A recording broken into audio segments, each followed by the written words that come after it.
Hello, folks. This is my time to read your story, and this time it's the Pagemaster. And yes, it was turned to a movie first this time. This was the first. This is the book based on the Pagemaster movie we all know, with of course Macaulay Culkin in it, and of course Patrick Stewart, Whoopi Goldberg, and so many others, and of course Christopher Lloyd, of course. Now, it was based on a book, but there's been a lot of stewardess behind it. They think it's the book came out first, but to tell you the truth, the movie came, then the book came. But then again, some people think it's the book, then the movie. But here it is. I'll be reading the book to cover of Pagemaster. It might be part 2, video 2, because, well, I'm getting a visit soon. Dark dungeon. Storm clouds filled the night sky. They shifted and twisted, swirling into terrible shapes. Pirate ships, high houses, dragons, lightning flash. 10-year-old Richard Tyler sprang up from his bed, gasping for breath. He could feel his heart pounding. It must be a dream. He told himself, another bad dream. At the time of the night, most 10-year-olds were fastly dreaming about things like playing baseball, riding bikes, climbing trees, but Richard Tyler was not a typical 10-year-old. He dreams about things like being struck by lightning, getting stuck into a tornado, falling into a Grand Canyon. To Richard, the world was a scarce place to imagine a dancing place for, well, dangerous accidents waiting to happen. If a 10-year-old would expect to make it to 11, he better prepare for danger. Richard always found an emergency flashlight around his room. Lighting up the flash extinguisher, his earthquake kit, his glass helmet. Flashlight also lit up some of his favorite signs: no smoking, caution, and beware. Looking out the window, he saw a dark cloud near the horizon, somewhat beyond the town. Maybe he wasn't dreaming, and suddenly, without the warning, lightning struck out the sky. Richard panicked, grabbed his crazy helmet, and ran out of the room. Hurried down the hall, headed for a safe place he knows, his parents' bedroom. As usual, the door was not quite shut. He was about to knock on it, then his head heard a parent shout, "How can you say that?" his father was asking. "You know Richard's not a normal kid." Richard realized they were talking about him. He looked off his head and listened. "Of course he's normal," his mom argued. "Every 10-year-old is afraid of something." "Yeah, but every 10-year-old isn't afraid of everything," his father answered. "Claire, the boy is even afraid of tuna." Wrong, Rachel thought. He wasn't afraid of tuna. The high level of mercury found some tuna was worried him. Richard peeked through the crack of the doorway. His dad was looking out the window and into the backyard, probably expecting of the treehouse he was building. His dad was always trying to get Richard involved in high risk activities, like treehouse or Little League. "Alan, the world is a frightening place for him right now," said his mother. "I think the last earthquake was too much for him. Right now we need to be supportive as possible." "Supportive? I'm running out of supportive things to do. I shot him for Little League, and then he drove the team crazy with statistics and then shot plenty of in the blood clutch and in the legs. And he brought medical evidence. No one wanted to play after that." Richard watched as his father walked away from the window, plopped down in bed, and hopelessly looked in his face. "I just want to be a good father, Claire, that's all." Suddenly Richard saw the problem from his parents' point of view. He no longer felt like going to the room. Back in his room, Richard sank down in bed, and the beam from his light created a circle of light in the city that reminded him of the full moon. He remembered the statistics showing the violent crime increasing during the full moon. Probably what wolves did do. As far as Richard was concerned, no one ever disapproved of the existence of werewolves. His heart beat fast and his thoughts ran, and a flashlight under his bed just in case. No werewolf. Instant a life preserver, 2 more earthquake kicks. As he crawled in the covers, he began to think about his dad again. Richard really didn't want to be disappointed in him. Starting tomorrow, he'll try to act more like a normal kid.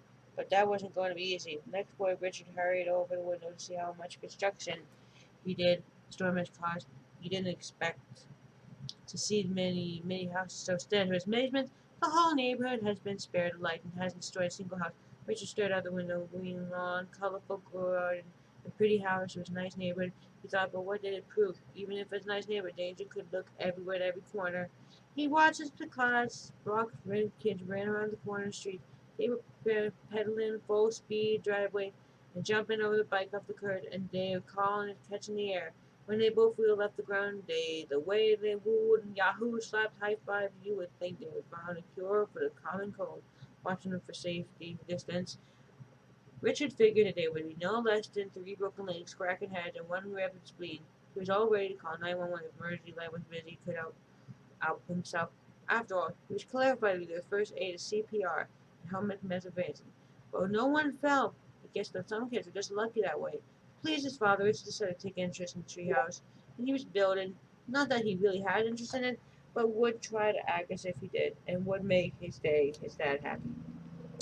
He pushed open the screen door and walked down the messy background piece of wood the two scattered around in the treehouse and struggled. Oh no. Be right there, guys. Sorry, guys. Hello, Phyllis.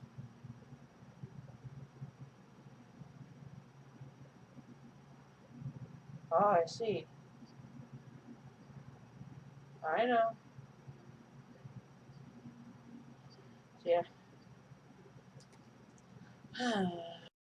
Sorry about that, folks. Now let's continue.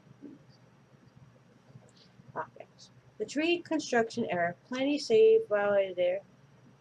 Richard noticed. How's it going, Dad? Richard looked up into the tree house where his dad hammered away. His father was surprised to hear the boy's voice. Richard, he shouted, how do you like it? His dad gestured around the tree house like a tour guide. It looks great, actually. To Richie, it looked like a bunch of boys that were wine might have blown into a tree house, but his dad seemed pleased to compliment. Hey, Rich, how about you bringing up a bag of these hammers, these nails? His dad pointed down to the paper bag, and next to Richard's feet, sure. Richard lifted the bag and held it up over his head. Nice, come on up. The view is terrific. Mrs. So Richard wanted to please his father. He couldn't ignore the obvious. Dad, 8% of all household activity involved in ladders, and another 3% involved in trees. You're dealing with 11% of the probability. And I'll just stay on the ground if you don't mind. I give up. Here's father mumbled. Just hand me the nails.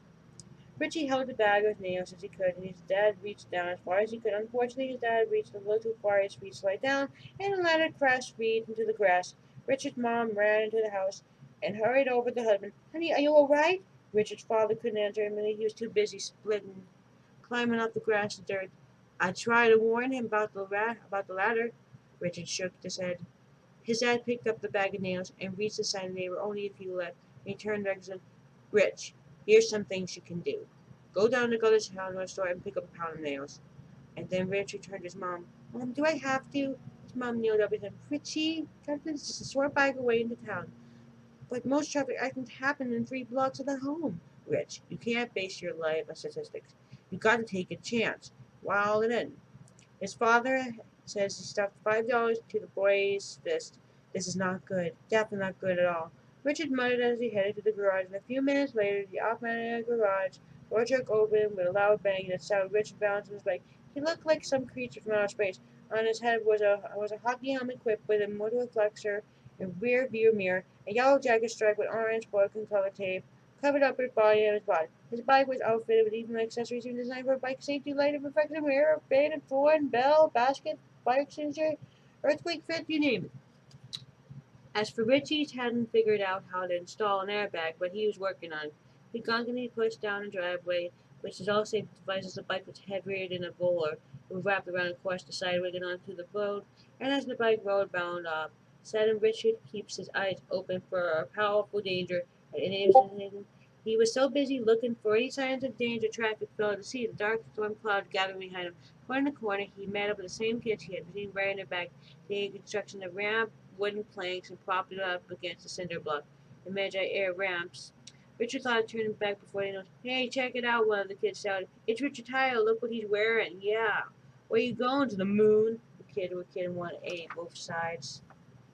The ramp before him and bike block. The only way for Richard to get through is, come on, try to catch some air. Go for it. But Richard wasn't about to try anything dangerous.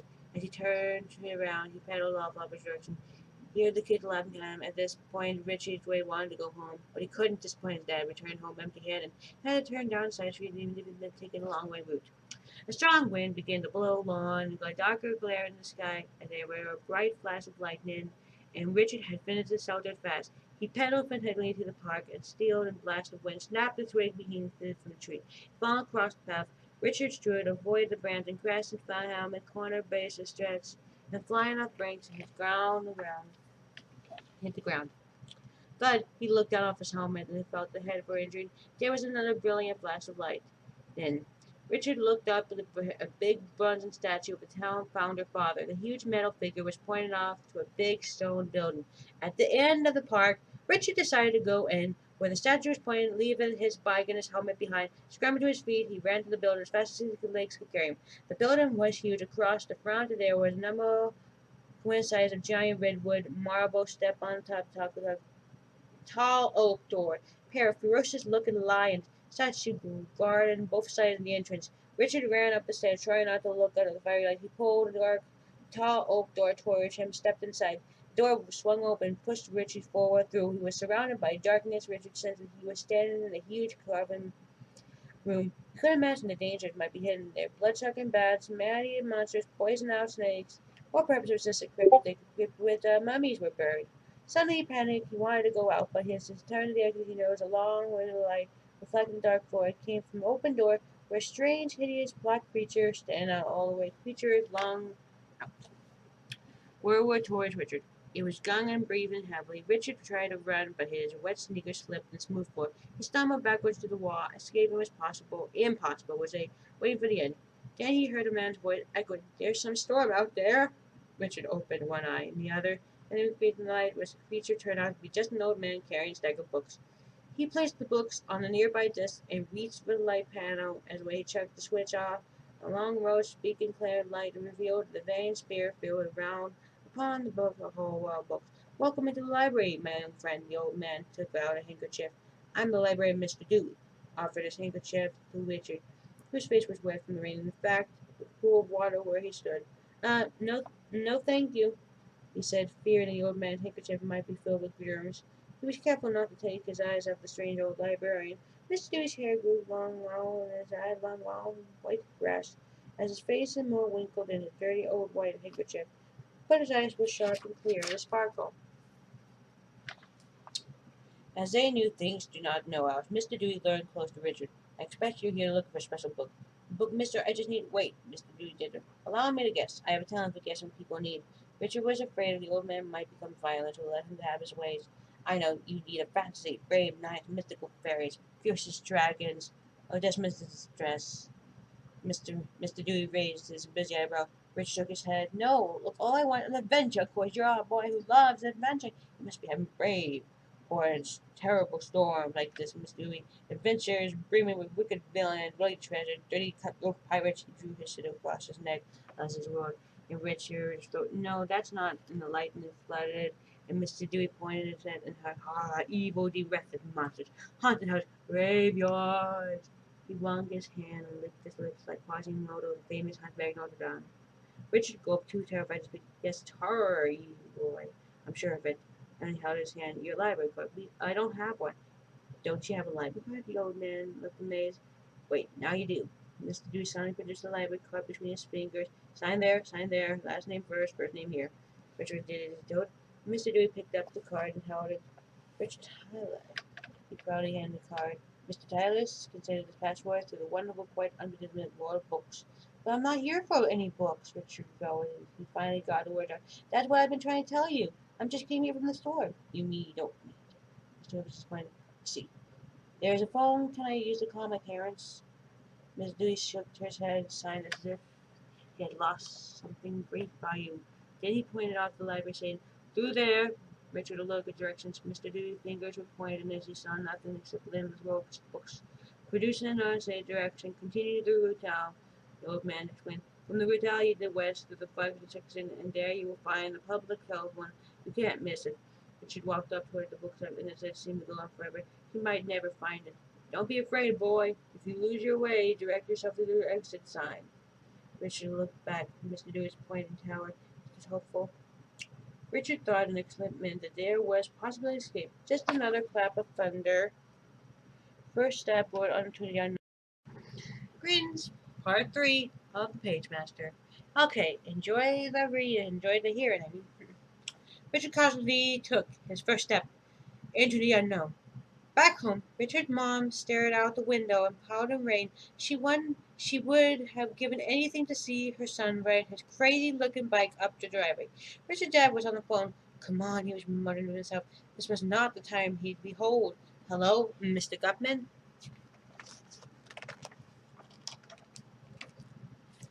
"This is Alan Tyler. My son Richard. Is he there?" Yeah, that's him. The kid with the earthquake kid. You haven't seen him? The disappointment was evident in his voice. Please call if he comes in. Thank you. He turned to his wife. He never got there. Hanging up the phone, he grabbed his keys from the coffee table. I'm going out to find him, he said, bolting out of the front door into the pouring rain. I'm coming with you. Richard's mom grabbed two coats from the rack beside the door and ran out after her husband. Book stacks shot up from each side of Richard like a skyscraper. Every once in a while, he glanced back and checked on the exit sign. It was still there. Finally, he stepped out of the wayside circle, and he must have reached the return center of the library. All the sectors came together, like a cut marble image of a compass laid on the floor. Now which was Miss Dewey to say the phone was north and south, east, and west? Richard looked up at every direction, searched for the clues. Finally he looked up. Geez, he stared directly under the big dome of huge library building, spanning across the surface of the dome, an amazing mural, including brilliant colors and great heroes and villains, classic fiction. Richard recognized the pirate, Long John Silver, Two-Faced, Dr. Jekyll and Mr. Hyde, Mr. and Frankenstein monster. Yes. In this book, there was actually going to be there was a deleted scene. You could only find a deleted scene in this book. Frankenstein, yeah.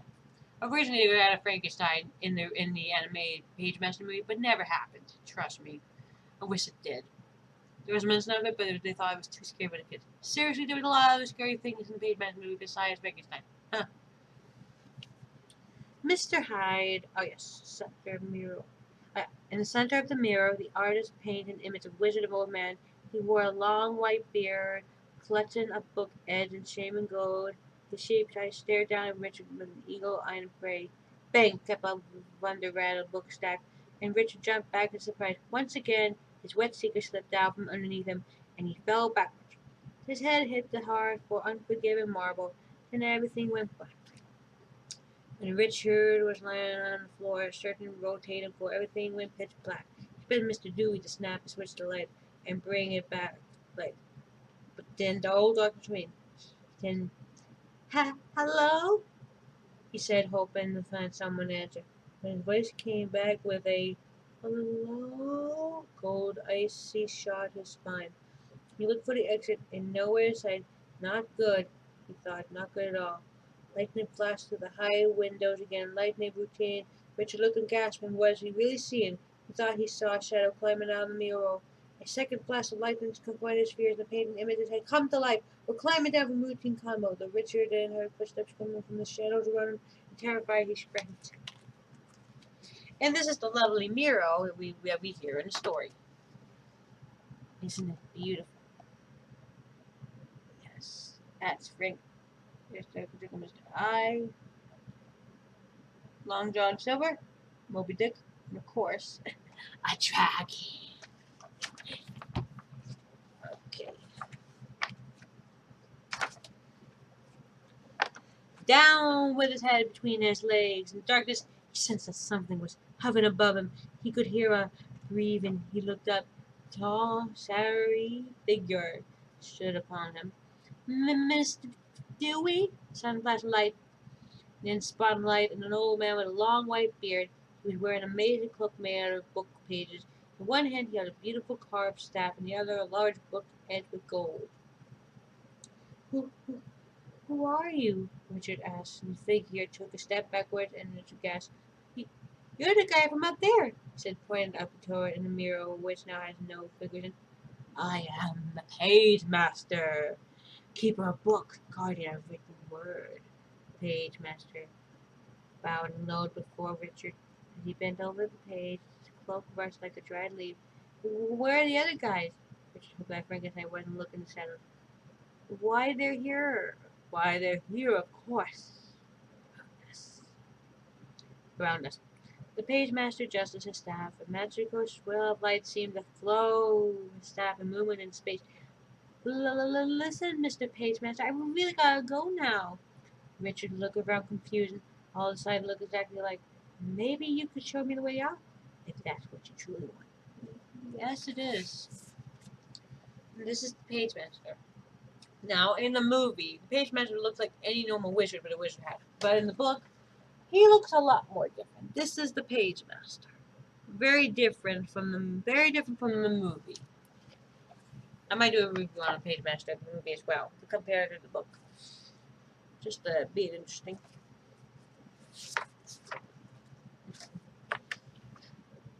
Shook his head up and down in agreement. Splendid.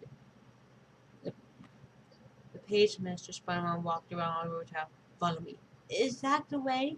The pagemaster turned around towards him. It's the only way, he answered very serious. And with a staff, he pointed the sign, Vixen A to Z, which hung over the sector bookstack. Vixen A to Z, where all is possible. Pagemaster lifted his arms with a gold edge and like a morning light, a place where children's imagination would take root and go in tell heights. He plucks a book page from his cloak and flung it to the high air. The page floated up magically into a giant, which had hovered behind the pagemaster's cloak. The giant turned and stumped off, shaking the ground. With heavy step, the pagemaster turned to Richard, fixed at his Z, where child courage could win the most suited discovery.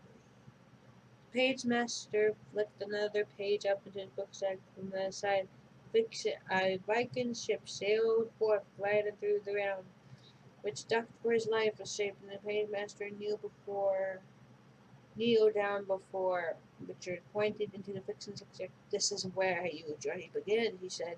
With a sudden swear of his staff, the pagemaster started a book cart moving towards Richard behind. Can we go now? Richard asked, but the words were barely out of his mouth. When the cart hit him from behind, he knocked him backwards into the cart, which circled around him, and suddenly it whispered off and said under the friction sign, Godspeed to you, boy!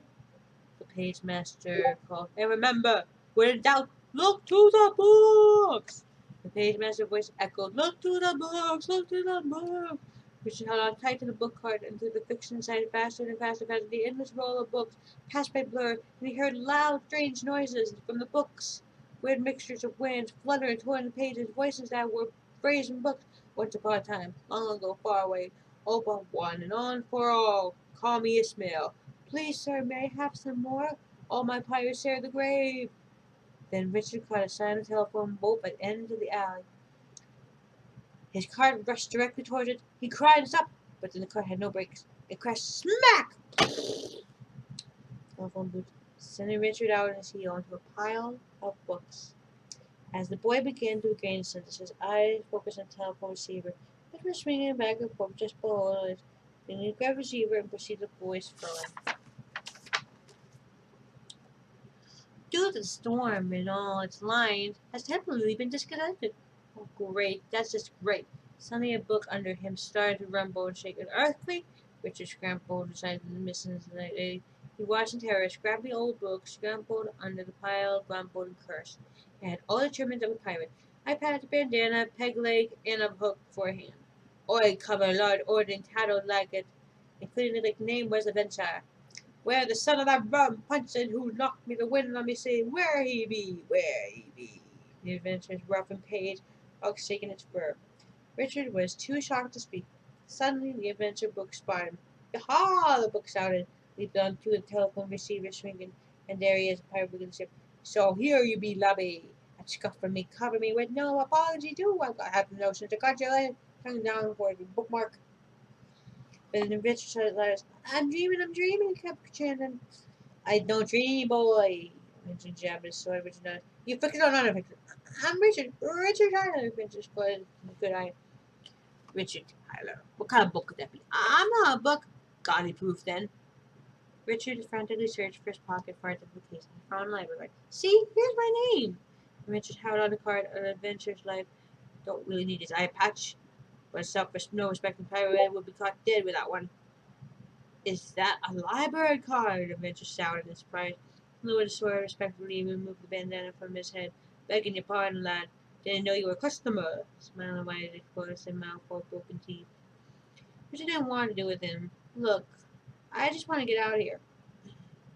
Of course you do, me. We all do. Adventure gestured around his sword and at the endless row of books. Richard scrambled to his feet and tried to escape. Now I said, so stay away from me. Adventure lowered his sword. between his teeth and leaped into the laddie. The king of the road, he gave a shove with his peg leg and let it up off the essay. Richard looked nervously for the exit. What happened to it? He asked himself. That's what I mean to talk to you about, mate. I ventured still on rolling laddie pole, and I know these waters like the back of my hand. Ventured said, and then he holding his hand in interest. Thanks, but I think I'll find my way out. He continued down the aisle. He wanted to get rid of the pushy book. Eventually, it's the library, mate. Lots of surprises. He declared back to make sure if anyone was wrong. It proved to be a bad idea. But right through the hole in the library floor. Yow! Richard screamed as he tumbled down the deep dark pit where the pool of black water at the bottom. Just as he was expecting to hit the water with a big splash, hung anchors, and he began to swing back and forth. Suddenly Richard had heard a strange noise. But it would be doing down there. He soon found a giant alligator shot up to the water, opened his powerful jaws. Great, snapping him. Looking down, Richard saw the old arm clog that was waiting inside his throat. Could this be the alligator from Peter Pan? Just in time, another anchor began to pull him up water from the air. Yeah, this is a thing. Yeah, this is that's the alligator, the one from this was another deleted scene from the movie. As we keep going, I will show you all the deleted items they were planning to do. So that's deleted scene number 2. The first one was Frankenstein was in the mirror.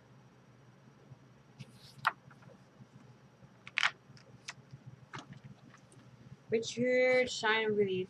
Help had finally aired. He jumped up the collapse on the library floor. Standing over him was a smiling rescuing avenger. What happened? As you can see, mate, not everything as it seems. Richard glared around. This place is dangerous. Richard whispered particularly. He turned to Adventure. You know the way out? Adventure grinned. Why, sure I do, matey. I'll be happy to navigate you out of here. But there's one small favor must be asked in return. Favor? What kind of favor? Well, I'm afraid I've been tried to dock in the library for too long. Breathe open air again. I feel fair winds against my page. Sees you are my ticket out of here. You want me to check you out? That's right. Yeah, right, lad, aren't you? Okay, we can do that. Aye, aye. Let's scale the mast and get out of bed. That's not a mast, Richard protests. That's a ladder. I don't like ladders. I kind of have this thing with my heights. Richard produced a very weak smile.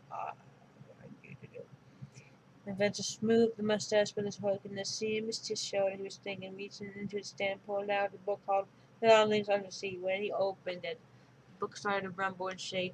Adventure flung from the floor a ragged funnel. Richard back into the ladder as he watched in horror a slimy squid, giant with tentacles, squirming between the pages of the book. Richard scrambled up the ladder faster than he could say a fireman. Adventure climbed up beside him.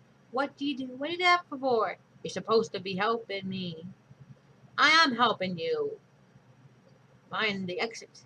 Adventure removed his peg leg. With 3 clicks, he gradually stretched out to him. We'll just have to look-see. He placed the telescope over his eyes and scanned the terrace. Still clinging on top of the ladder, slowly raised up to look over top of the second. Nothing had prepared him an amazing sight. Lay before him. Incredible to have great stories all amazed on lifestyle. That sea blows, looking shower and the crow's nest equipped in. Nearby, magnificent white whale jump up, bull crashed back, sending an explosive water into the air. Suddenly, a boil of white water transformed into a cloud of mist which moved across the full yellow moon, dipped down and surrounded. This is what I'm going to show you. See, isn't this amazing? This was never shown in the movie. This was shown in the book. Pirate ships, Moby Dick, all sorts, really. There's even a flying carpet in this scene. There's even Aladdin, dragon, haunted house. I'm glad I'm able to read it. I've been waiting all day to read this.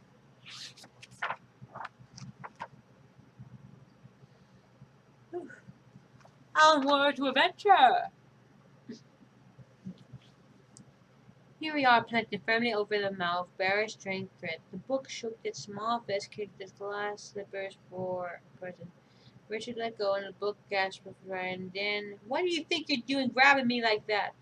Richard looked up, hovering just a little, with angry fairy book compared to one crown, pixie dust, scrappy I said, well, I was just likely story.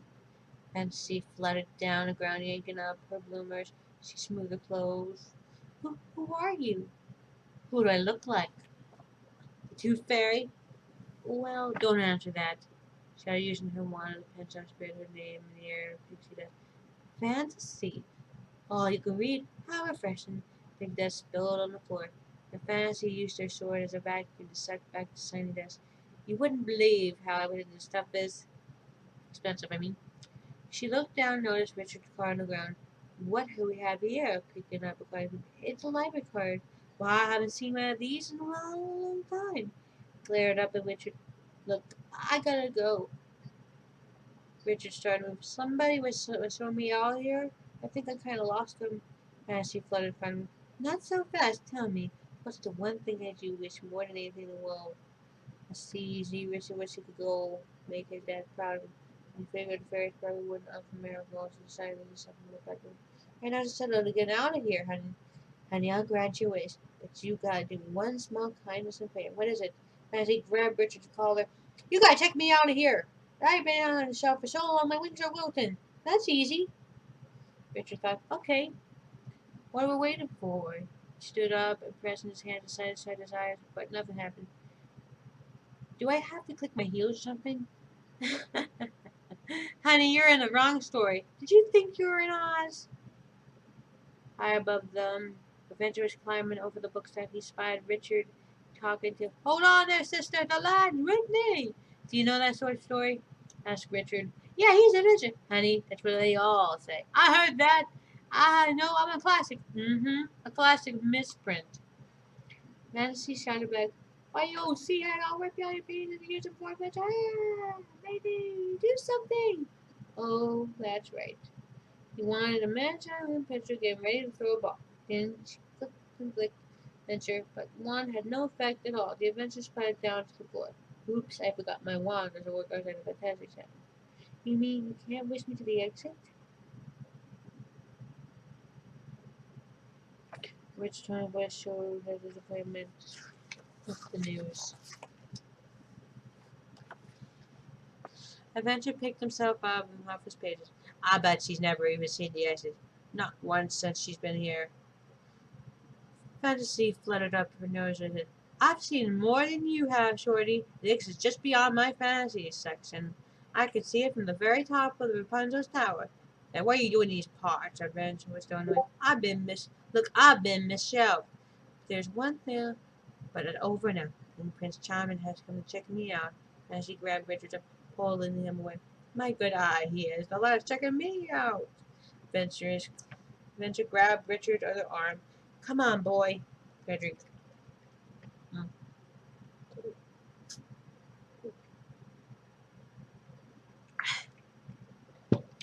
Oh, time to make dinner. I'll be right back, folks.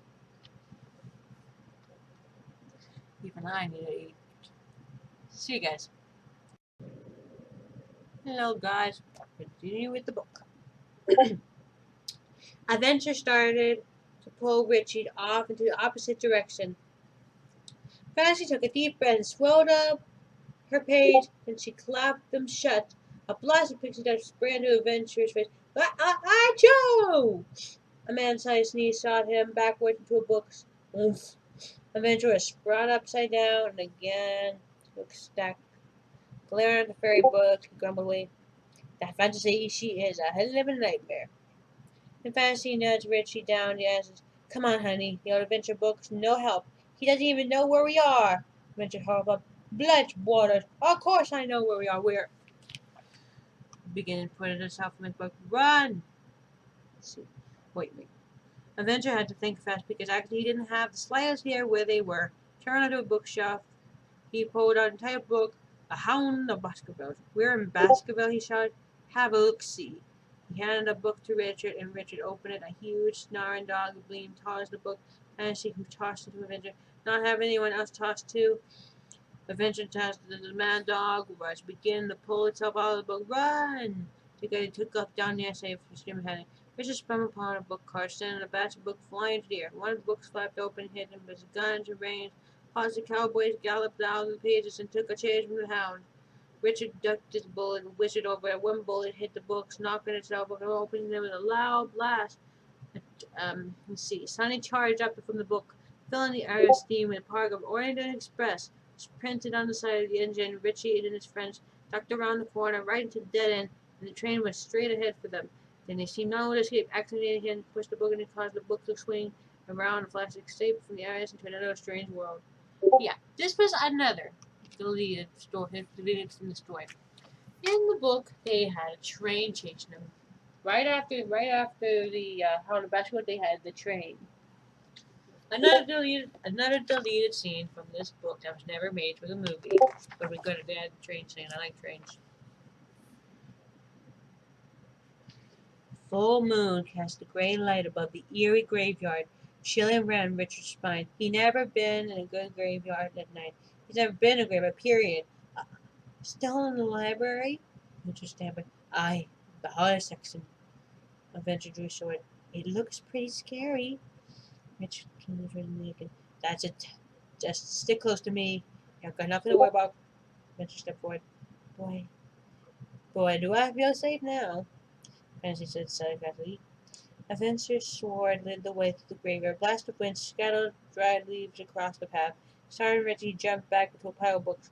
They weren't books at all, but bats. They swam into the frigid flames and squeaked as they were flying in the air. Get away from me! Get away from me, you flying rats!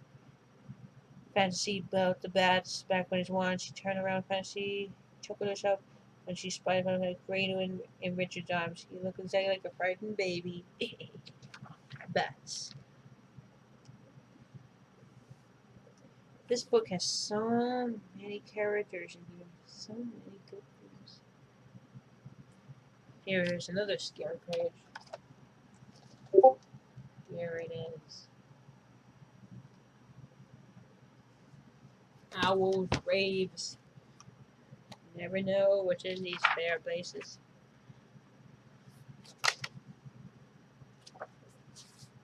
Oh. Okay, let's continue. Adventure scrambled down. I merely left the boy's protection. Explained, And Sleeping Beauty was enamoratic. They continued on past Bog Leg Alley, up the hill covered with old gravestones. There it is! Shouted. He was pointing towards the sign hovering in the sky. Unfortunately, the sky was directly above a very scary looking house, probably haunted, Richard thought. Looks like the only way to reach the exit is through that house. Adventure didn't look too happy either. No, no way I'm going there, suddenly he lamented. Fancy looked around at the tall, smooth cliff. I'm afraid there's no way out. It's your only chance, boy. Come on, just a house. Just a house? Richard thought. Doesn't he know that 70% of accidents happen in households? Cautiously they approached the old iron gate, and from that portrait, the house was bigger and scarier than Richard had thought. Tall windows stared out of the porch, and a high tower surrounded the house. While Richard was staring at the spooky old mansion, the Avenger pushed the gate open. Richard's sword fell in the hinge and crashed to the ground and kept going climbing. The creature was tough. I said, oh wait. Kraken stairs approached. What's that? Richard pointed at an iron chain hung up a parlor. The bell would be my guess. Go on, lad. Ring it. The Adventure was too short to reach the chain.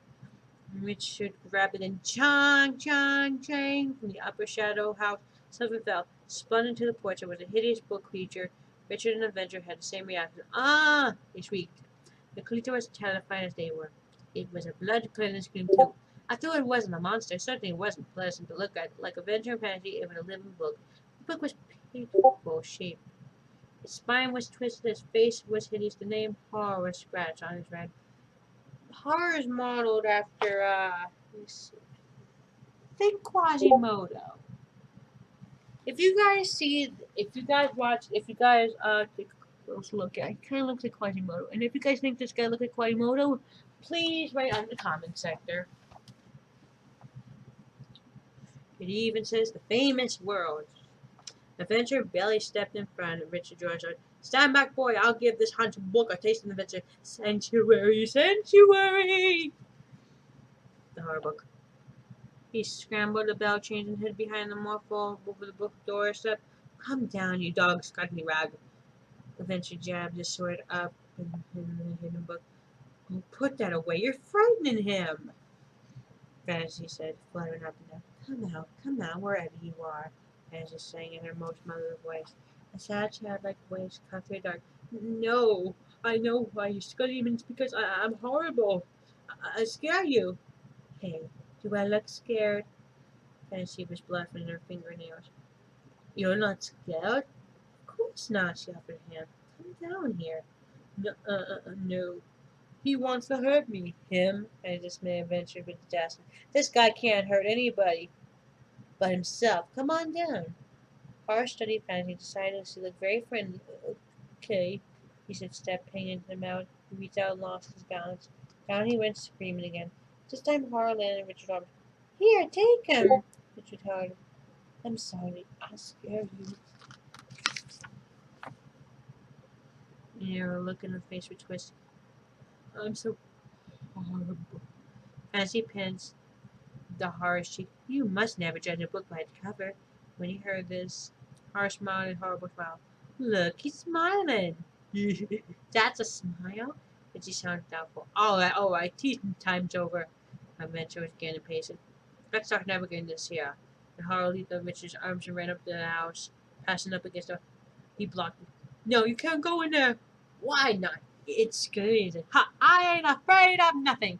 Pulling up his chest and slicing his sword through the air. Horror turned Richard. I'm afraid of what? Richard was beginning to feel sympathy towards this book. For once, somebody seemed to be just afraid as he was. Horror begins to list his fears are pointing out. He quickly joined. I'm afraid of the dark. That's just butterflies, cucumbers. Cucumbers? That's one thing that Richard hasn't thought of. I know how you feel. Horror has abundance. Horror stayed grumpy, twisted his foot, rocking back and forth just like did as he hugged Horror tightly. Now, she assured him. I come from a world of happiness. Why don't you come along with us? Yeah, I bet you know the best way through the house. Through the house? Horror looked very frightened. You can do it, Fantasy offered encouragement. Okay. Her open, resorting, and pushing the door in. As they opened the door, silver light cut into the dark room, match scattered into the shadows. Horrid, possibly all energy. Adventure and fantasy.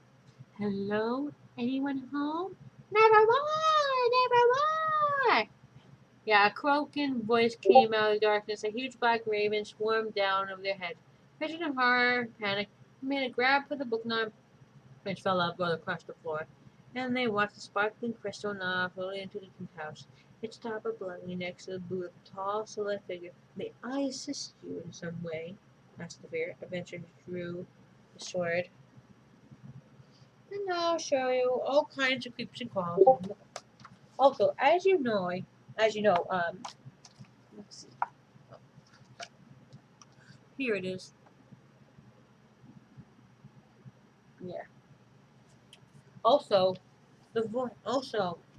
Spock, the one who played, the one who voiced this guy in the Pagemaster movie, you probably know him as Neil Leroy, or his dark ways if you watch the movie. Just check the information yourself. When I do a full review on this, I'm gonna do some more research now. I may know the book. I need to do more on the movie. Mystery speakers might be an enemy, but the figure stepped forward and turned from the phone glass light, while the brightener revealed a kind-looking middle-aged man. Fancy pimped her hair. Oh, hello there, Mister Doctor. You're a doctor? Fancy was impressed. She twisted the bottom of a warm, popped-out lipstick. She quickly ran over. Well, sir, we did ring the bell, but it's all my fault, so he interrupted. I was trying to help them find their way other side of the house. The other side. Ray seemed disturbed with the doctor. In hand over his shoulders, I lead them deeper into the house. My boy, I have no pleasure in telling you that you're in extreme danger. Danger? It's one of Richard's least favorite words. Even as we speak, forces of evil are looking in this favor and waiting to strike. Evil? Now, Richard was very nervous. All he means are being possessed, both good and evil. Richard looked suspiciously at his friend, looked suspiciously at each other, but enough of that.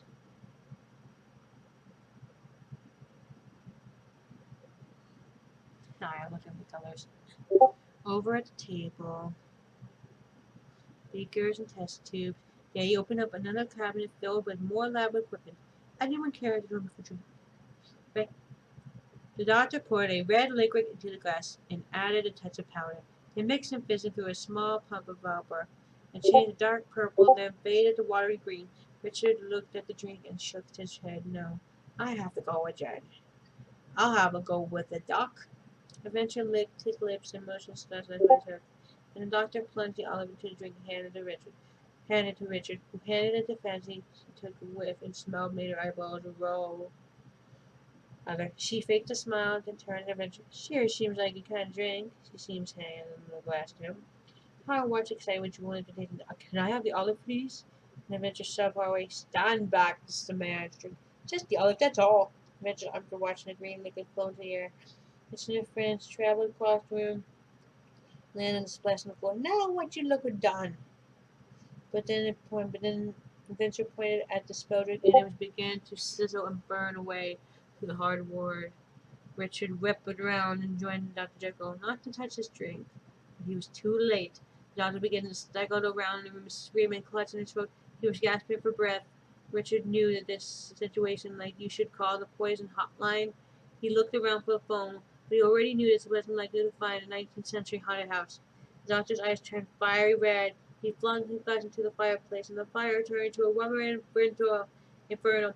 Stumbling for a whirl, he placed his hand on Richard's shoulder, and Richard looked at the hand, and it was changing, growing heavily. And Richard tore loose from his grip, and the doctor collapsed on the floor with pain. Dr. Jekyll, are you all right? Fancy asked.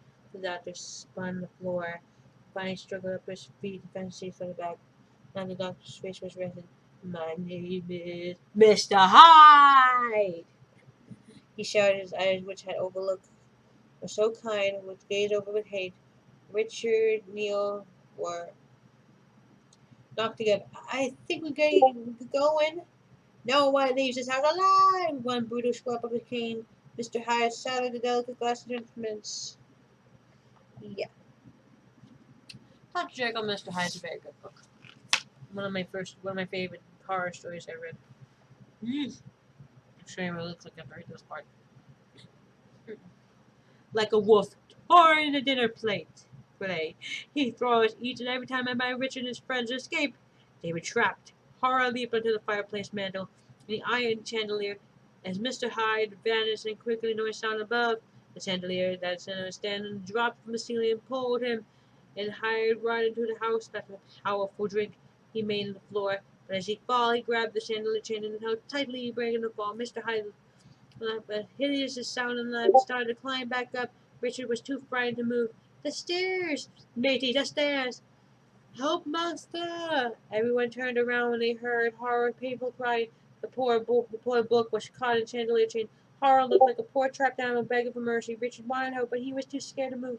To his alarm, the wayman was dragging the chandelier towards the hole. Don't leave me, master! Sanctuary, sanctuary! You got to help him!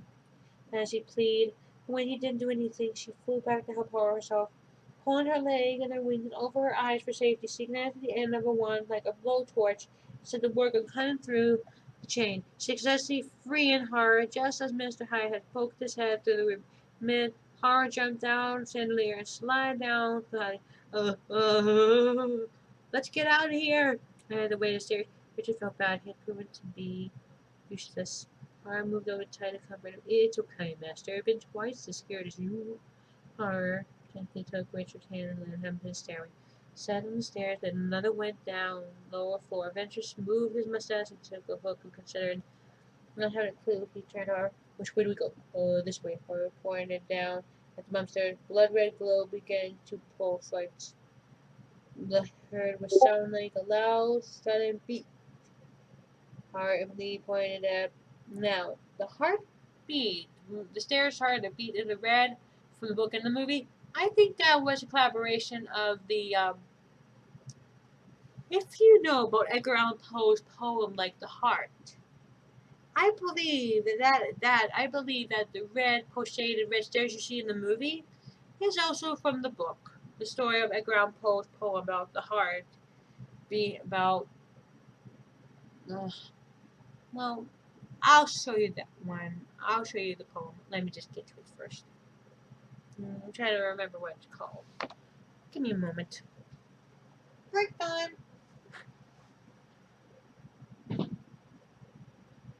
I have a secret little underground in my bookcase somehow. Underground poems.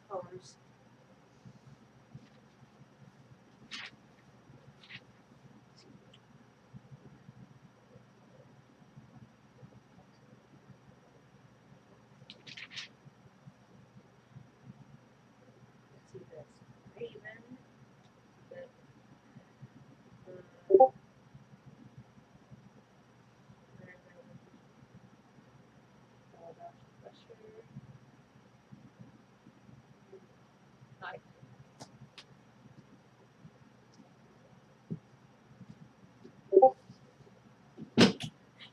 Okay, I found that. The pulsating stairs in the movie and the book was the sound of the heart from the Telltale Heart, one of Paul Edgar Allan Poe's famous poems, The Telltale Heart. And if you know about the pulsating red stairs, you see the Pagemaster movie and the book, well, it's from that. Represents that. Represents. And this is him, Mr. Hyde. Creepy, isn't he? Very ugly brute. As you heard. Ooh, this one has a lot of spirits. Okay. The next book to read, next part to read, I mean. Let's see. Moans and groans, crankly changed. The sound of how to fill the air, ghostly books. Characters circled around. Jacob Marley, King Hamlet. Dracula, all dead spirits, horror, nor fiction, who would disappear into the air. Richard rushed up the stairs, brushing through the ghost wave of the cobwebs. When he finally reached the top, he saw the long way a different colored door. On each side, he seemed to present an endless number of choices. Which door? Richard asked desperately. And the blue door, no, the yellow door, no, the eating my mo? Did he point it out? The door turned. Adventure had enough. Out of me way, he said, pushing horror aside. And he reached for the door up. No, no, not that one. Horror screamed, but he was too late. Adventure yanked over the white door. Shush, swish, pumpkin. The room nearly turned Adventure into a two-volume set. Adventure shut the door in horror. No one was fancied. Always trust a woman's intuition. She was a pink door. She peeked in. Out came a gruesome hand. It grabbed her by the throat and dragged her in. Richard and Horror and Avenger hurried up the door and they could hear her from inside. The sound of a blood-curdling scream. Ah! The sound like a limb began to rip apart just as they couldn't stand anymore. The door swung open. Fantasy fluttered out purplely at her hair. She slammed the door shut her eyes. Behind the mud, what a lightweight. Horror decided to try the black door. He screamed, slammed the door shut. What was it? It's dark in there. No light. No light.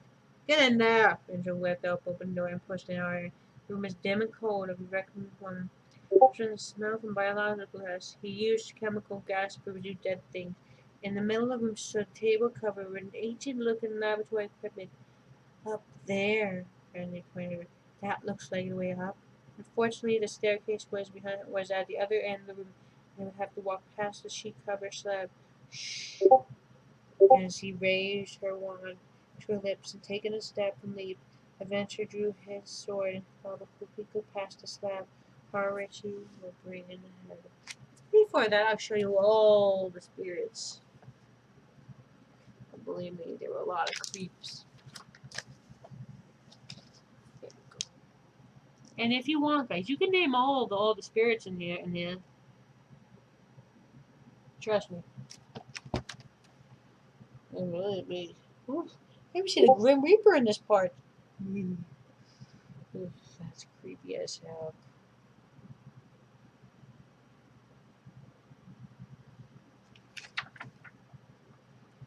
Oh yes, Frankenstein. All right, let's read this one. And all the rats at once they heard a large ah. Richard turned nervously to her. I hope that was your stomach. I don't have a stomach. Horror replied. Ah! Came the scary groan, and the slab and the sheets slid down on the floor. Horror discovered they were standing next to an 8-plated stretched rotten flesh. What's that? Richard whispered. Then Horror stood up the tip of his toes to get Bella. I think it's either my Uncle Louis or Frankenstein's monster. Frankenstein! shouted Richard.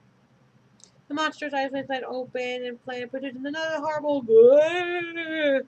As I've said before, there was going to be a Frankenstein in the Pagemaster movie. Never happened though. It was a deleted scene. It was mentioned in deleted scenes, of course, but that's really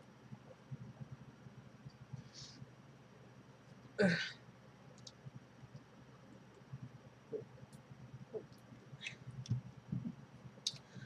Richard heard a scream dashing up the stairs, but the monster lunged forward, grabbing Richard by the shirt. "Let me go!" The boy struggled by the monster, dragging him back. "The rope, lad! Look at the rope!" Turned down, calling the stairs. Richard looked up and discovered a rope and secured hanging before me. Finally, he jumped up and grabbed it. Adventure cut the rope in the other end with a sword and then performed plunged shooting Richard up to the monster's grasp. So yeah, Frankenstein was definitely in this story. I wish they would mention him in the movie. It would have made the movie much more better. Here's Frankenstein. Big and creepy.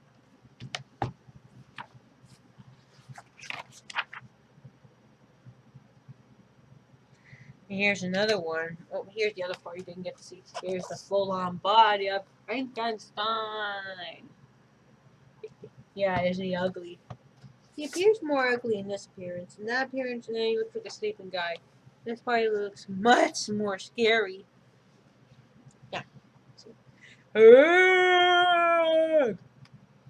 Frustrated and angry, the monster was thwarting back and forth. Thanks to the rope, Richard was now able to trap the door where he joined his friend. Together they pushed the door open and scrambled trying to deck the very top of the tower.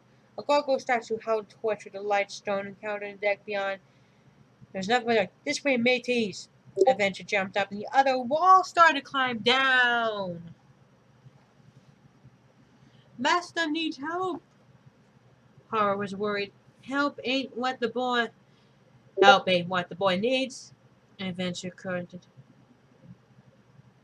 "Oh, you're the expert," Fancy said as she started to fly up the Richard. Adventure stopped there. "Leave him be. It's time he starts finding out his own way." Richard's arms were given tired. "The vines, boy! Grab the vines!" Pointing with a sword towards the very vine on the next. The boy reached and grabbed it, but as soon as he let go, the water spout trapped the water wall. Richard shut his eyes and swung down like a Tarzan and landed out much louder than Tarzan had ever made. "Oh!" Fortunately, the vines disposed him safely onto the edge, and right beside him, the extremely extended itself in the broken bones. Richard was amazed to find that he was all right. "Wow," he exclaimed by himself. "Do you smell it? Breathe at my taste." Richard took a deep breath, pointing his sword out into darkness. There was this exit light glowing faintly. "Exit! The exit!" Just then the sun began to rise, revealing a vast, beautiful ocean, warm, sandy, tropical beach, and palm trees, high, jagged cliffs. Adventure broadly through him, and there be the land of adventure.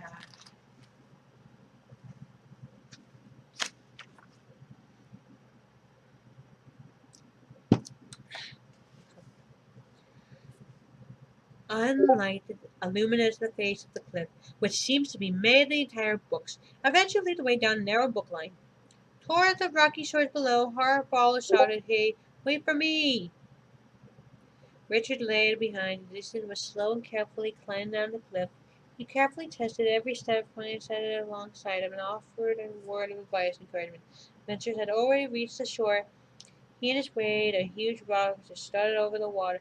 "Ah, home, sweet home," he shouted. "Eine Grad," he exclaimed. Horror tried to give Adventure a big hug. "Get your hands off me!" Adventure treaded out of Horror's embrace. "Sorry." Her sadness lowered lip quivered.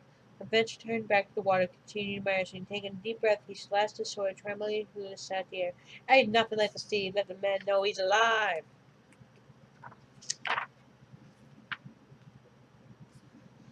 Here is the land of adventure. You've seen Horror. Here's the land of adventure. Looks lovely, isn't it? Pardon me, folks. I need to blow my nose.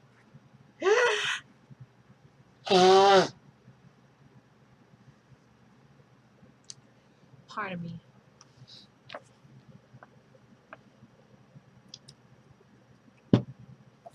Okay. Suddenly, a huge wave lifted up before him and splashed down over his head. Horror started to laugh, spinning around Adventure in his sword had a horrid heart. "What you laughing at, hunchbook?" and he spun it around in a wedge mustache. The starfish swept up and waved, and ditched itself to Adventure's nose. Adventure rolled his eyeball around, trying to see what was stuck on his face. Horror laughed so hard he slipped out of the wet rock and scrambled away upward and grabbed Adventure's pet leg. They both slid off the rock, and Richard and Fantasy were watching from. They fell in! Richard explained. Fantasy flew up from the rock, and Richard followed from the rock. They looked down towards the water and expected the worst. Fortunately, Horror and Adventure had fallen to a small boat. Horror had landed on top of the Adventure. Hey guys! Horror went grin happily. Why you just get off me? Adventure whistled out of it under Horror. Suddenly he realized he was in a boat. He couldn't believe his luck. A boat! Come on, lovers, climb aboard. Fantasy helped Richard into the old boat. And Richard asked, is it safe? I set the sea in the worst, Adventure answered. Ain't crafty avoided to get the best out of me. He swam with peg leg and proved this point went through the bottom of the boat. When he jerked his peg leg out of the hole, the water shoot under the Fantasy's bloomer. Oh, that's cold, she squeaks. What started to fill the boat hard and panic. We're singing, we're going down, somebody do something. Richard reached into it quickly emerged. He pulled out his handkerchief and stuffed into the hole. That water stopped gasping. Thank you. Horace smiled sweetly at Richard. You and you. Adventure pointed his sword at Richard and Hyde. Man the oars! When he was taking command. And me? You could just sit there quietly, Missy. We're on land adventure now. He jabbed his sword out towards the sea. Stop up, lads! The boat jumpily brakely plunged way toward the vast horizon. Richard was apparently in the water. The water looks pretty choppy. Maybe we should stay where it's safe. Adventure turned the frightened away. Lad, a ship is apart and may be safe. He smoothed his mustache with his foot. But not what the ship. Sorry. Well, that's what not the ship is made for. The boat glided through the mysterious fog into the blue sea. Puffed and puffed, and this gray cloud dotted the blue sky like smoke signal warning of the danger in the long, regular wave. The ocean began to swell up. Ships ahoy! Adventure was the first to spot a small boat pattern over the swell. Starboard side there was a perfect 4-man, half dozen men in each. Well, and then, Adventure shouted in admiration, and pushed over the bow and landed the ship. A bearded, stewed old man stretched in the water with wide eyes. He was wearing a raggedy captain's coat, had a peg leg like Adventure, placed one with a leg. Look, another guy with a peg leg. Seems to be a fashion statement around here. Fantasy came sideways Adventure. It's Captain Ahab. Adventure grabbed. It's straight on Moby Dick, Habby. Read it, boy. It's a whale of a book. Now the whale wasn't only merely a way. Went southward. Do you see him? See who? Richard shouted. I didn't reply. His attention went on the water. Ah, she blows! Ahab thrust his knobby fingers out toward the horizon. All heads severed. Something very big surfaced. There was the big water party, enormous. What's that? He asked the Avenger. The devil leave the white whale. Moby Dick! There's the blasted whale. I love Moby Dick. Plus, it was inspired by Mervyn Millhill. Tell you the truth, here's a little tidbit. Conan Doyle was actually the one who first wrote. Conan Doyle actually did a report on the giant whale, and then slowly got into her Melville's hands. That's the story goes, anyway. From the whale blowhole, sprayed of water shout, dirty mountain in the air. Rivers of water cascade down the giant whale mouth and plate. Small, dark-eyed blinking focus on the whale in the boat. I grin at thee, thou grinning whale. Ahead, Ahab laughed manically, utterly his free hands in the white whale. The whale had the same idea he had. Street for Ahab's deadly question source. He's insane! Fantasy pointed at Ahab. He's possessed! Horror screamed. He's my kind of guy. Adventure saluted. Moby Dick thrust out from the water and somehow lifted his whole body completely above the ocean surface. It looked just like he was catching air. And Richard thought, he's breathing, he's beaching. Abandon ship! Adventure shouted. But his orders came too late. His friends were already tumbled to the thrashing water below. Richard sank down into the water like a stone past a piece of wood debris from the wreck. His eyes were still wide open, and he was trying to hold his breath. Unexpectedly, someone bumped into front of him below. His barrel raised the surface. He grabbed the hold and floated up towards light, and the bar struck through the surface, and scattered debris was bobbing in the water everywhere. There was nothing else. Just then, just as Richard and the floating debris, Moby Dick had destroyed everything. Richard looked around for the books. Hey guys, where are you? Could they just be leaving like this? They were his friends. They were the only friends he ever had. Then, not far from the bear, something surfaced water. He panicked. He thought his Moby Dick must be returning to France. The dog paddling over there like a plank and crammed above, but it was Adventure who surfaced. Adventure! Richard pulled the little listless book out of the plank using his first aid training. Richard pumped the water out of the wall below.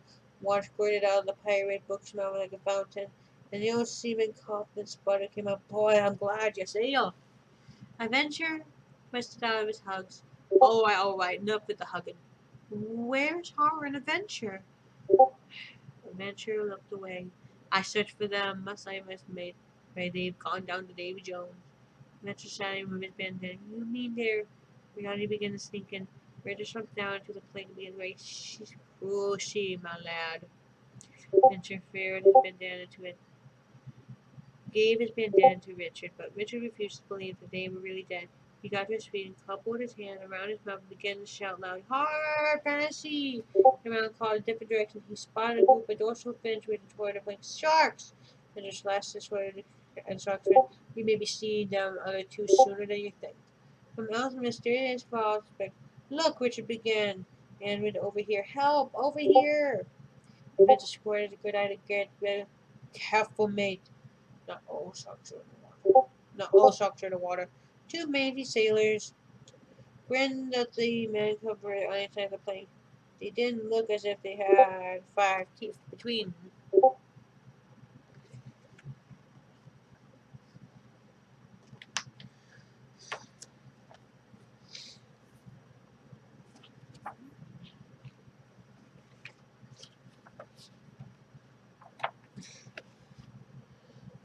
Gums disease.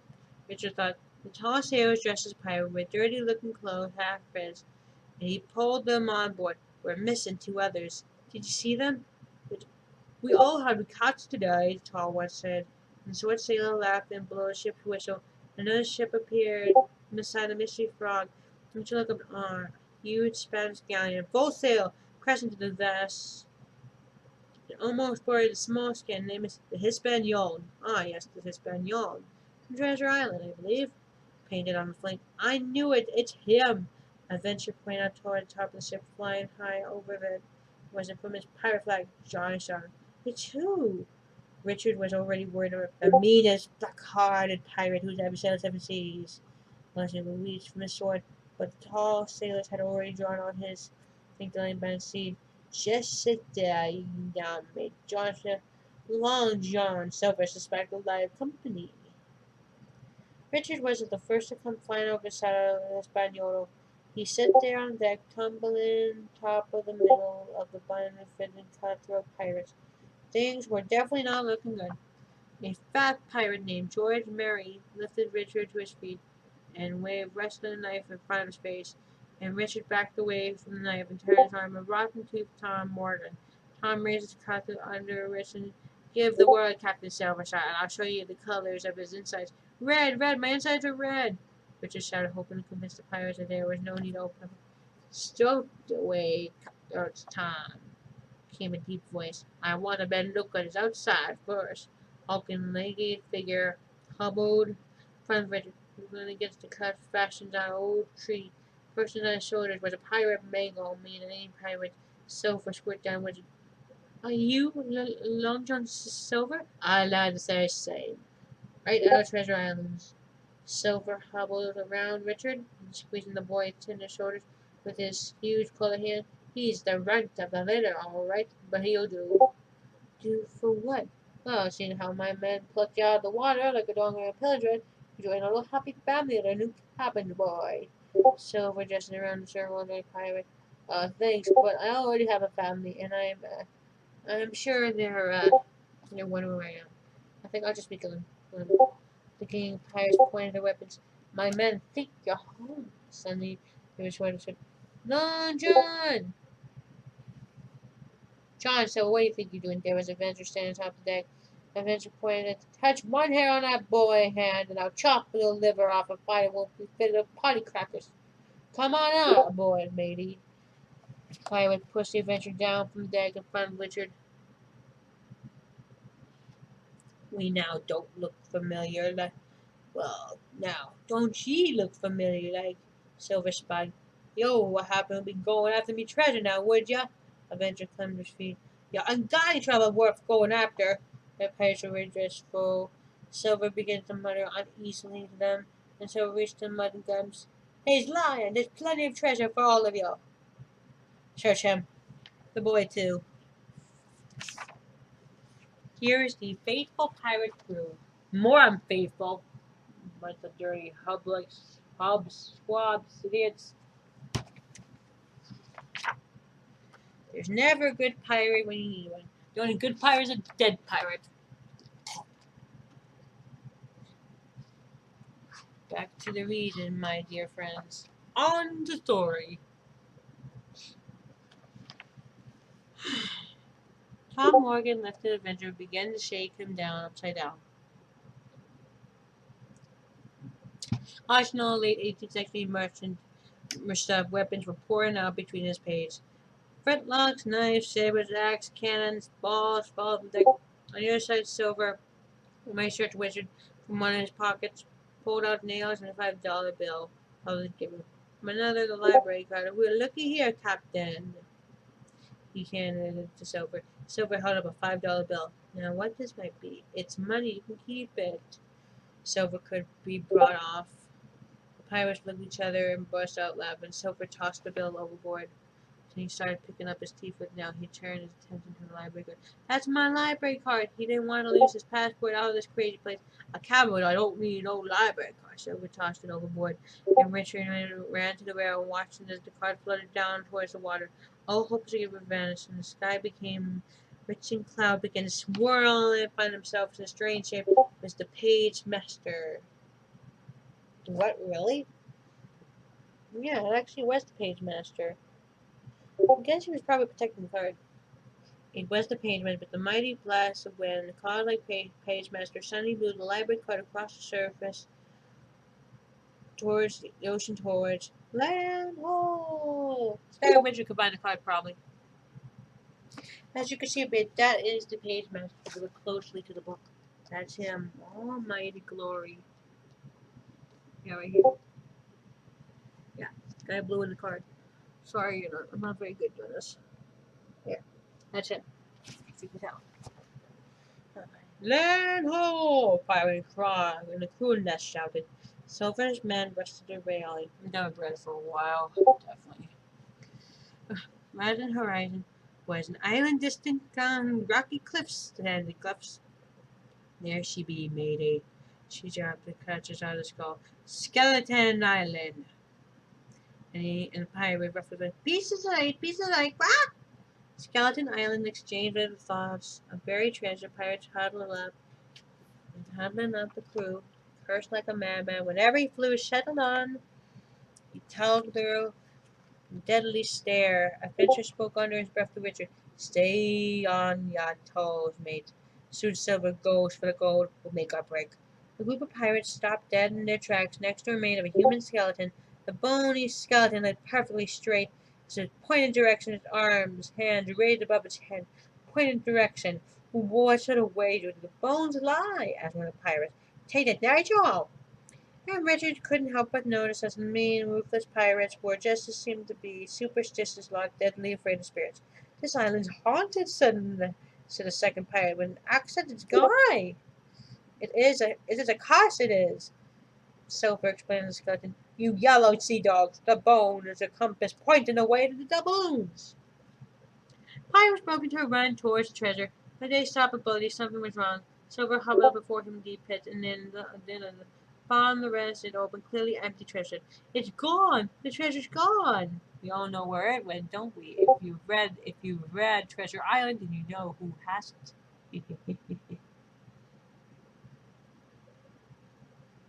Mary jumped his ship, dropped on his knees. He rang the sail with his fingers.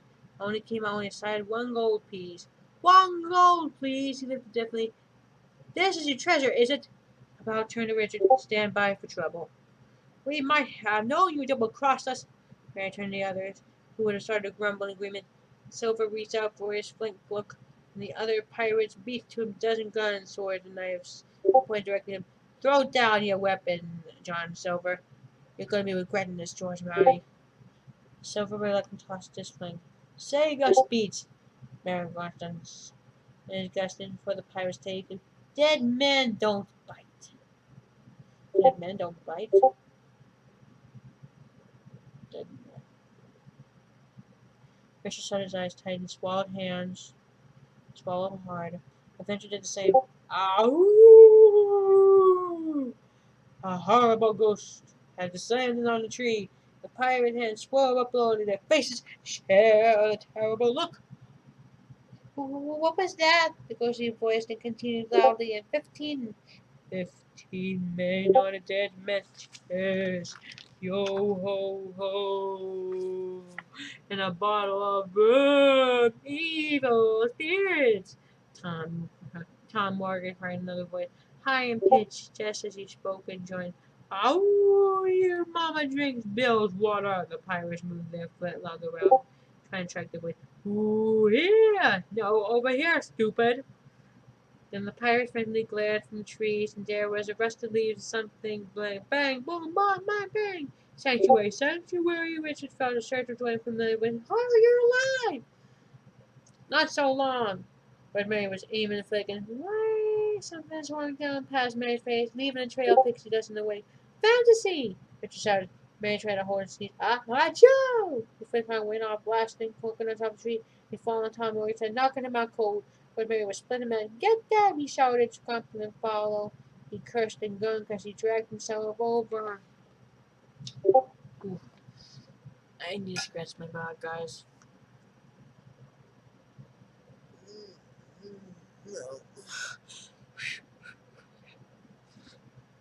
Don't worry, I'm gonna get to the story. It has to scratch my back. Just fell at you. Let's see. Right. Get them! And his grandfather followed. Silver's clutches was knocked out of under him. He cursed and grunted, and he was dragging himself with his hand to retrieve it. And the adventurer was grinning. Finally, there was going to be a good fight. He lifted the sword and slashed the rope and bound him to Richard. And the step of the rope sent him reeling and falling backward to the edge of the pit into the treasure chest. Horror, who was escaping from the pirates, jumped on top of the chest, accidentally slammed it shut. Let me out of here! Let me out of here! Fancy cried, but he muffled sound went unanswered. The 2 pirates attacked. Fancy swapped at her and cutlassless, and she flew above the swifty trying to get her pigtails together, and then chased after her and they soon snagged out a tree, causing them to swipe around and smash into each other. Down they went. Nearby horror was circled around and around and around, and getting him so dizzy that he soon seen double. 2 horrors, and equable horrors, and 100 horrors were surrounding him, and horror made his most monstrous face. Booga booga booga! Pirate screaming terror ran off. Silver climbed to his feet when the terrifying pirates ran past, bumping into him. Silver swam forward, only to find himself face to face with Richard. Now as a pirate against a boy. On the ground midway between led Cutlass. They both saw the same thing.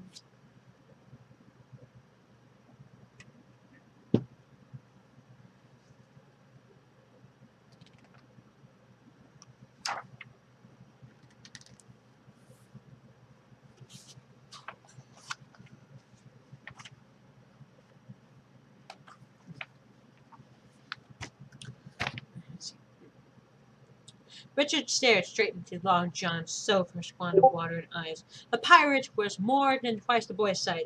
Normally, Richard would have run, but for once his heart beat as fast as he was telling him, stand his ground. Fancy flooded up behind Richie. The sword, honey. Go get the sword. And the wit and the silver gazed swiftly Richard to the cutlass. Back to Richard. Don't even think it, boy. You ain't got the heart for it. Silver made his first move, but Richard was quicker. Stay back! The boy ordered, and he lifted the heavy cutlass in his small hand and aimed directly at Silver's big gut. Silver squinted his eyes, and as it wizard-shaped cutlass, "Aye, lad, somebody's gonna get hard with that blade. You got that? I know. 20% of all injuries caused by knives and other sharp weapons." Oh, what? The statement caused him to go. He was thinking, yeah, right, yeah, boy. Silver glared over Richard's shoulder at the beach and pointed at the small boy. "You're not gonna make me get on. That ship rode away by now, yeah." Richard glared at his head. "That's exactly what I'm going to do," he answered, wishing he thought of the idea himself. Richard moved backward and led Silver past carefully without taking his eye off the cutlass. Silver hobbled down and said, "Easy now, matey. Easy, I'm going peacefully. Right into the boat. Aye, aye." Silver climbed on the boat and used his crutch to push off. "You'll be a hard lad, Richard Tyler." Silver said, "Good sailing to you." His huge hands grabbed the oars. With a few strokes, the ship was heading out to the ocean sea. Richard glared down the cutlass, and suddenly his hands began to shake. The weapon fell to the sand, so that Richard and Fancying horror rushed up to congratulate him for his bravery. Richard was in shock. He couldn't believe that he'd just done it. "Boy, I wish my dad could see me. By the way, what happened to Adventure?" A loud pounding noise came from inside from the box. Like this, like, "Who's there? It's me, Adventure." "Adventure who?" Horror liked riddles. "What do you mean, Adventure? Open that blasted top of the coffin, you dog-eared." Horror raised the lid, and Adventure rounded out, their swinging sword ready to fight. "Let me at him!" Then he looked around and discovered there was no one left to fight. You've got perfect timing, Robin Hood," Fantasy hissed. Adventure snared and kicked in the sand, galloping towards Frenzy and Horror. "I was just thanking these guys for saving us." "That was nothing. I could have taken a lot of them with one hand tied behind my back." Giving his foot in the air, stumbled down the beach. Horror picked up it and lying on the sand after him.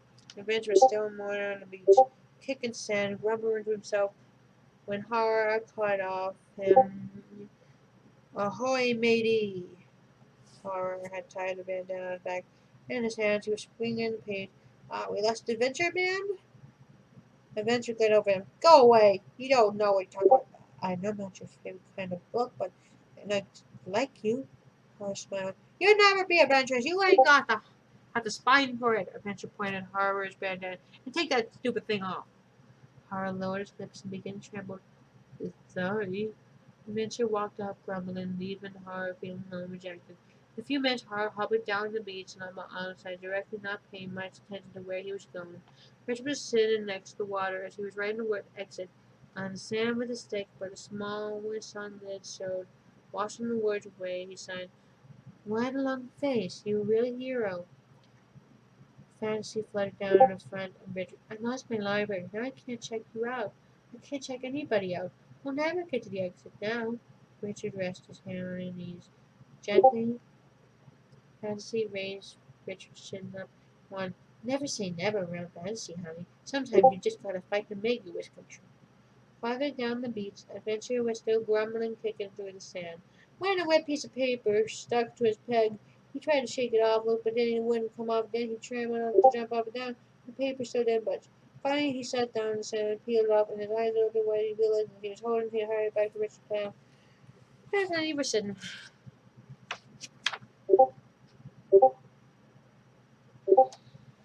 It's just amazing. Whoever wrote this book was a genius. Like crazy. Let's see.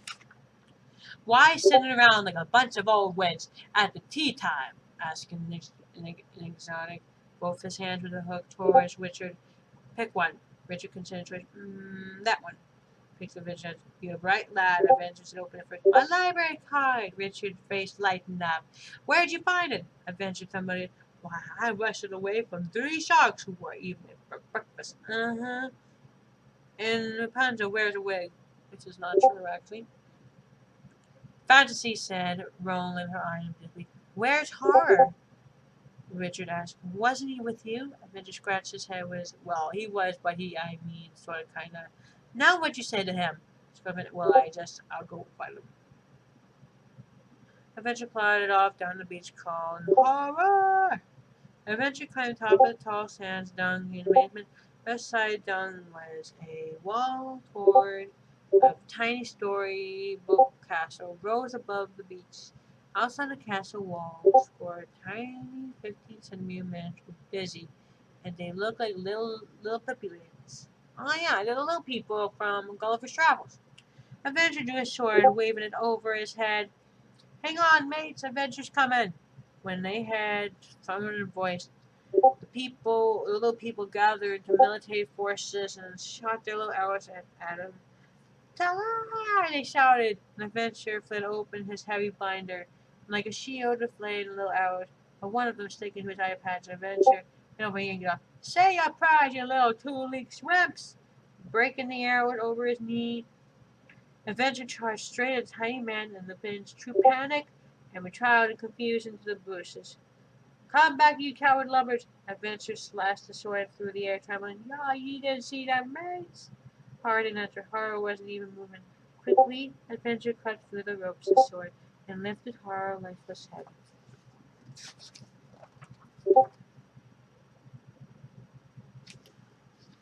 Here's the part. Gulliver's Travels.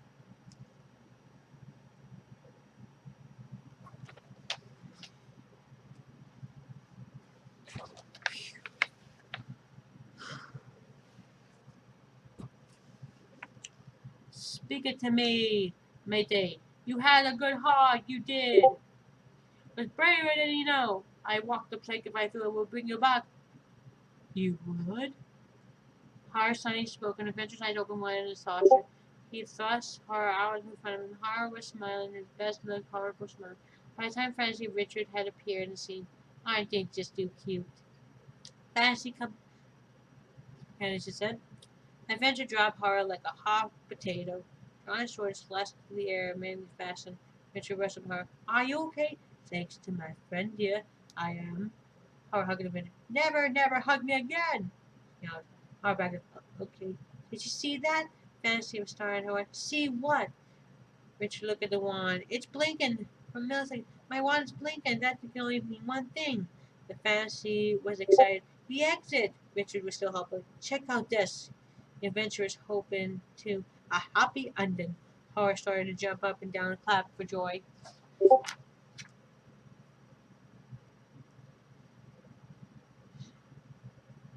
Seeing blinking wanted to guide.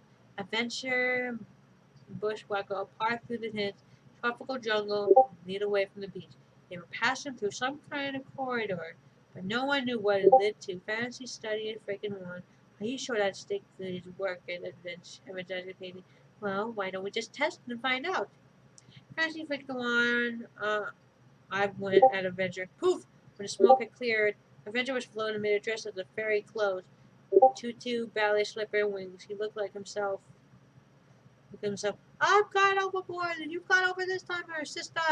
Adventure snared. Fantasy said he was sort of imagining. You certainly are an ugly fairy, she said. And Adventure shattered the costume and sword and mumbled threats other than the things under his breath.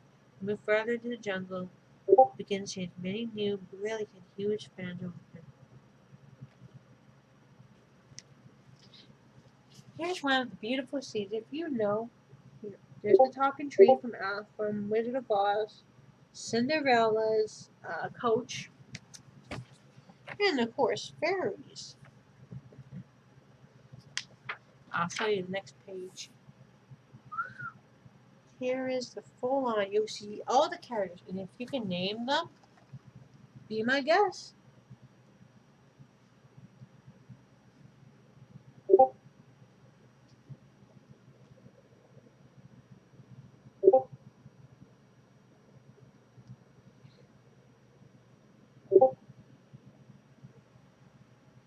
See?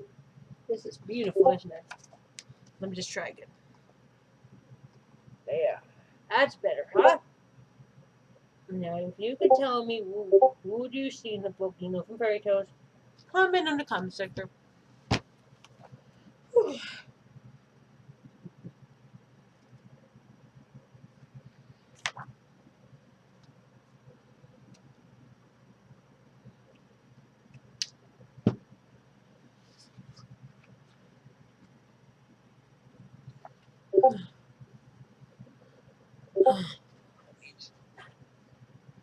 thirsty.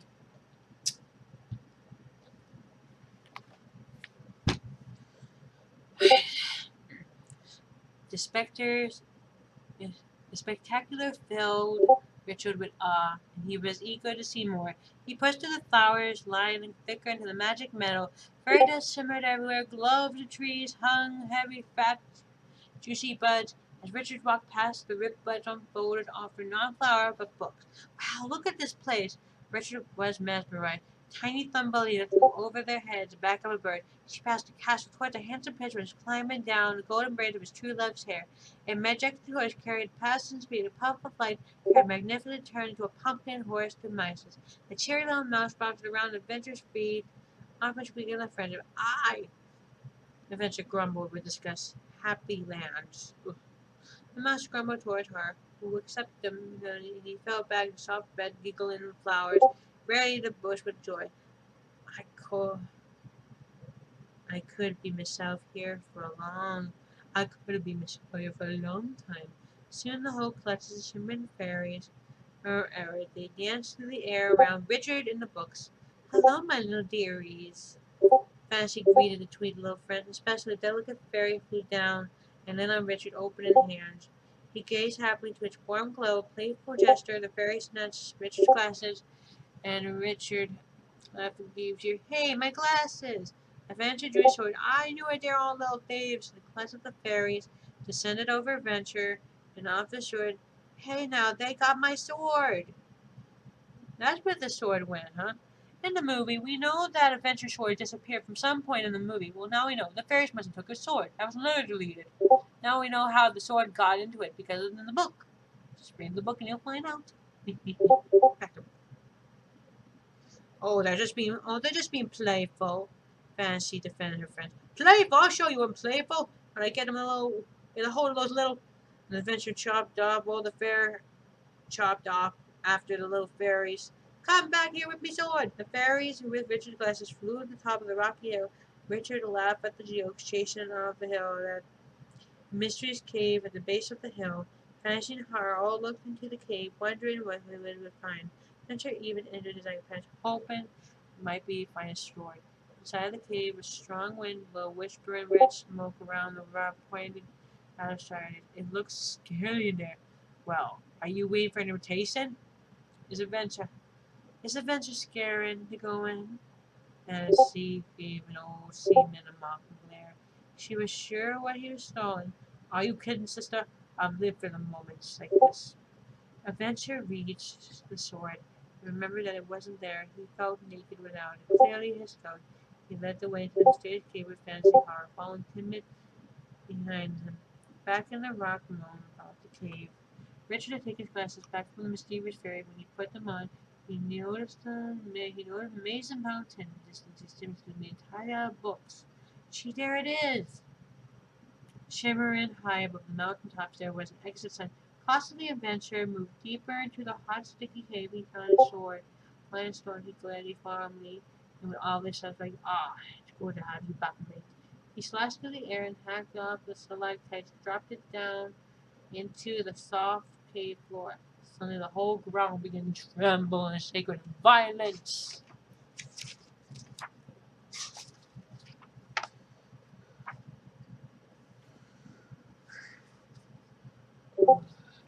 Bathroom break. I'll be right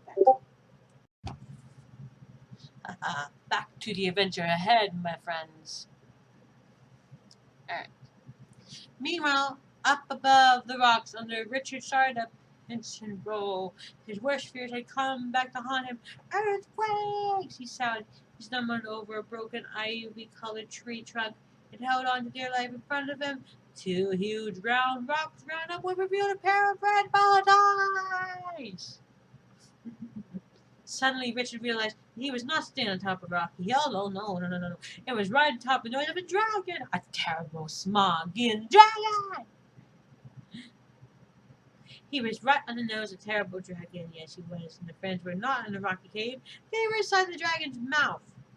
Oh, gross. The huge stalactites and stalagmites were really his teeth.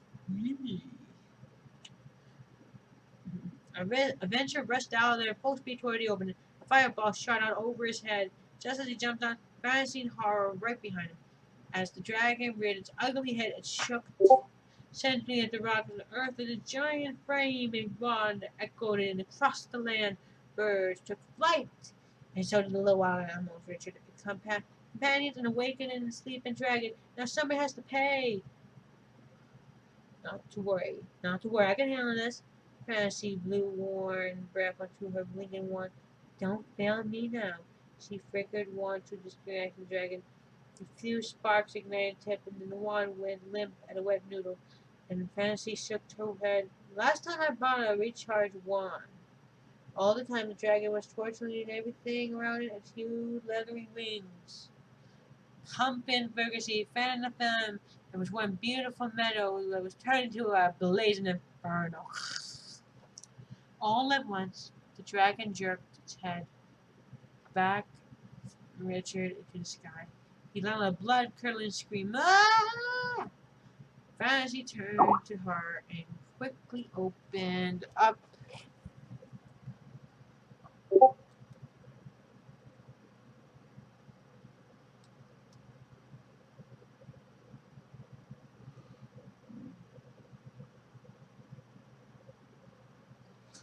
Sorry, guys, I have to write a message to someone. I'll be back the way. Okay, folks, I'm back. Let's get back to the story. Quick, open me up. Find a page on 1001. Hara licked his thumb and began to slowly flip through the page. Page 1, page 2, page 3. Faster, faster! Fantasy screamed. Hara flipped through the pages at the blended speed. 900, 909, 101, 1001. Arabian Nights. That's it! Fantasy ripped out the page and snapped it out of it. With a wet towel, she turned it into a flying carpet. Save the boy! She told the carpet. He took up instantly and dipped pound servant around the dragon, just in time and found it under Richard, who was about to hit the ground. Richard rode off on top of it. The dragon shot the fireball in the carpet with maneuvered like a jet fighter plane, dodging the flames. Richard is screaming at the carpet, heading straight for the tree. But the last second swerved through the cut black, dipping down, skipping and stopped next to the books. Richard pointed to the top of the mountain. Next he asked the guys, quick, jump on the carpet. The book jumped on, but just as they were about to take off, the dragon's tail slammed down the carpet and pinned it to the ground. The joke caused Fantasies wanted to hop on this time in the light, strong, steady. About time, she flicked the wand towards the dragon and electrified charge shot out the tip of her wand. Blasted beast! The angry dragon stopped and checked the pair and perplexed look across its face. It spun around like a ping pong ball. And then, in a fantastic explosion of smoke, spun to a harmless toad. Wow, how do you do that? Richard was amazed. Fantasy proudly twitched the wand in her hand. Magic. Women eventually grumbled under their breath. Everything's magic to them. The dragon tail began to croak. Its eyes bulged out. Its tail expanded at least 3 feet. Did I mention how fast the spell can wear off a dragon this size? Good Fantasy said the toad croaked again. It grew and grew. 4 more feet. It blasted out on the feet. Then, yeah, that was another deleted scene. Apparently, this dragon was going to be turned into a toad dragon. That would be interesting. Striking up the cloud, it glided smoothly over the clouds. Through Richard was heights of the ride they exhausted him. He almost didn't want it to end. Suddenly the carpet very swooped down and taken him on a magical cloud, filled with the words of giant genies and castles. Ooh, genies and castles. Sounds like Aladdin.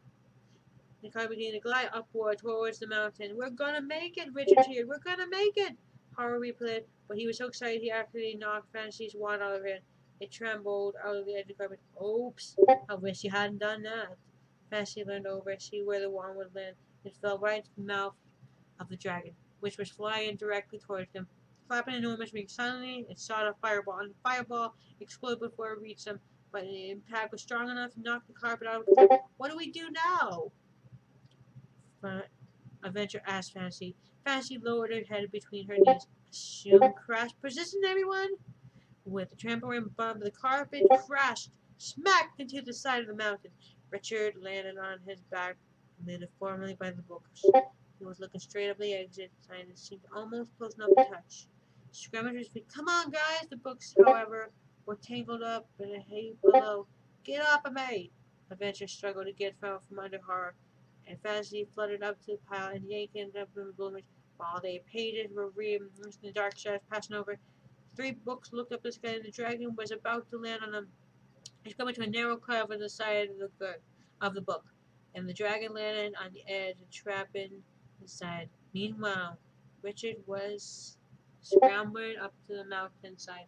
In excitement at reaching the exit, he hadn't even looked back. He thought the books were right behind him.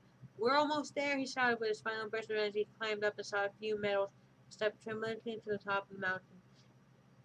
He could see the exit right hovering over the edge, and he breathed down. And we did it, guys. We did it. Then Richard turned around and discovered he was all alone. Looking down inside the mountain, he spread the dragon peel in the craven.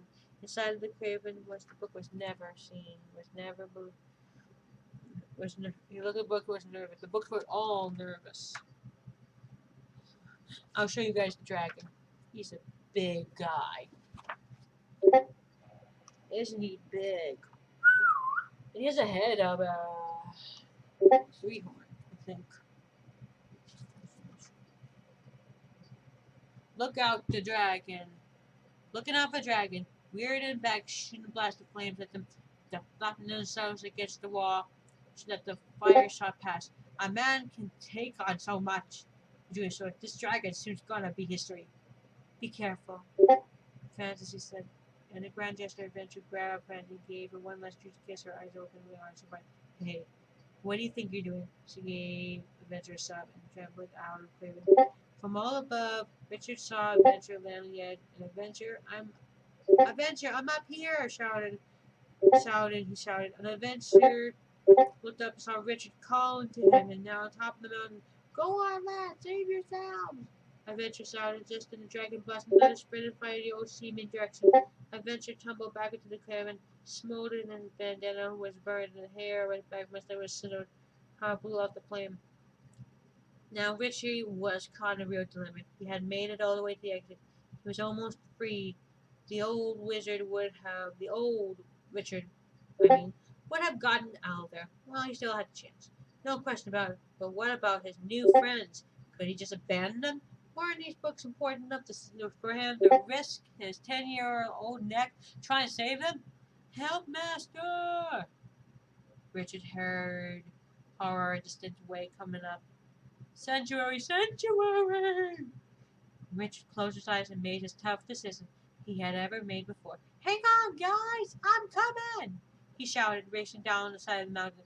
He stopped just long enough to borrow a sword and shield and helmet from a knight skeleton that laid alongside the path, lifting the sword to the air. I'm coming!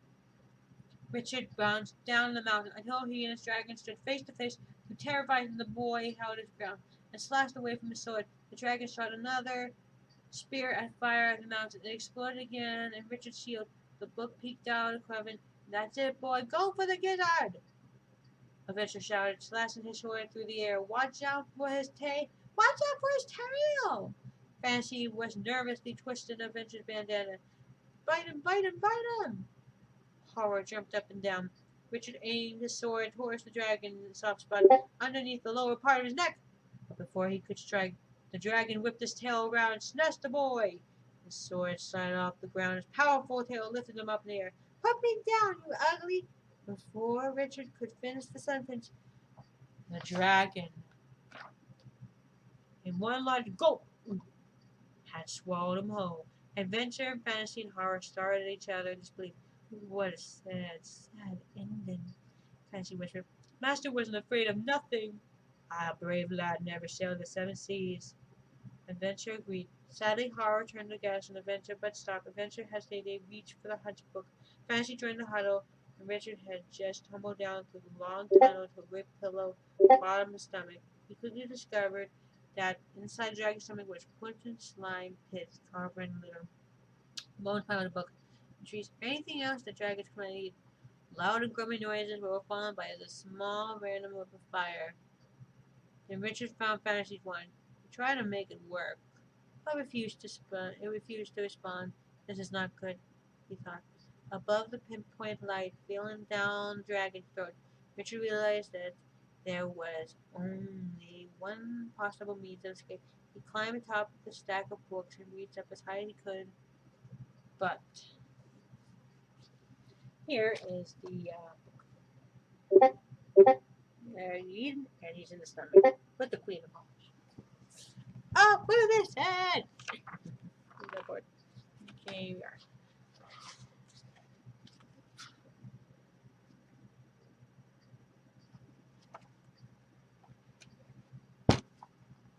Book slipped it. Topple sent him down to the bottom of Dragon's stomach. Firstly, Richard began to kick at the books. Then he remembered something Pagemaster said. When in doubt, look to the books. Richard opened an old copy of Alice in Wonderland. Like a jack in a box, the crazy Queen of Hearts popped out as happened to read, "Off for his head! Off for his head!" And Richard slammed the book and shut. The Queen was gone. He got another book. He began searching frantically through it, and after another Sunday, he found what he was looking for. Jack and the Beanstalk opened the book. He placed it at the bottom of his stomach. At first, nothing. Then the book began to shrink and rumble. Stepped through. A thick beanstalk started shooting up out of the page. The stalk grew longer, longer, crawled up to the dragon's throat, and then Richard leaped onto the stalk and shouted out, "I hate heights!" The dragon's eyes opened wide, and his head jerked back, his mouth lifted open. Suddenly out shot the giant beanstalk. Adventure, fantasy, horror watched in amazement. They were even more surprised when Richard came riding up to the dragon's mouth. "Come on! Jump on!" Richard yelled. Gathering the books in his arms, up they all went. They jumped up to the top of the mountain.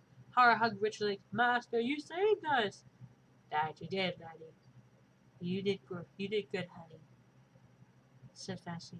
When she saw that he was carrying her wand in his pocket, she kissed him and said, "My hero." Richard looked up just ahead of them, hovered up opposite, saw a glowing green exit sign. Tall oak door pushed open, and Richard and the books entered the circular room.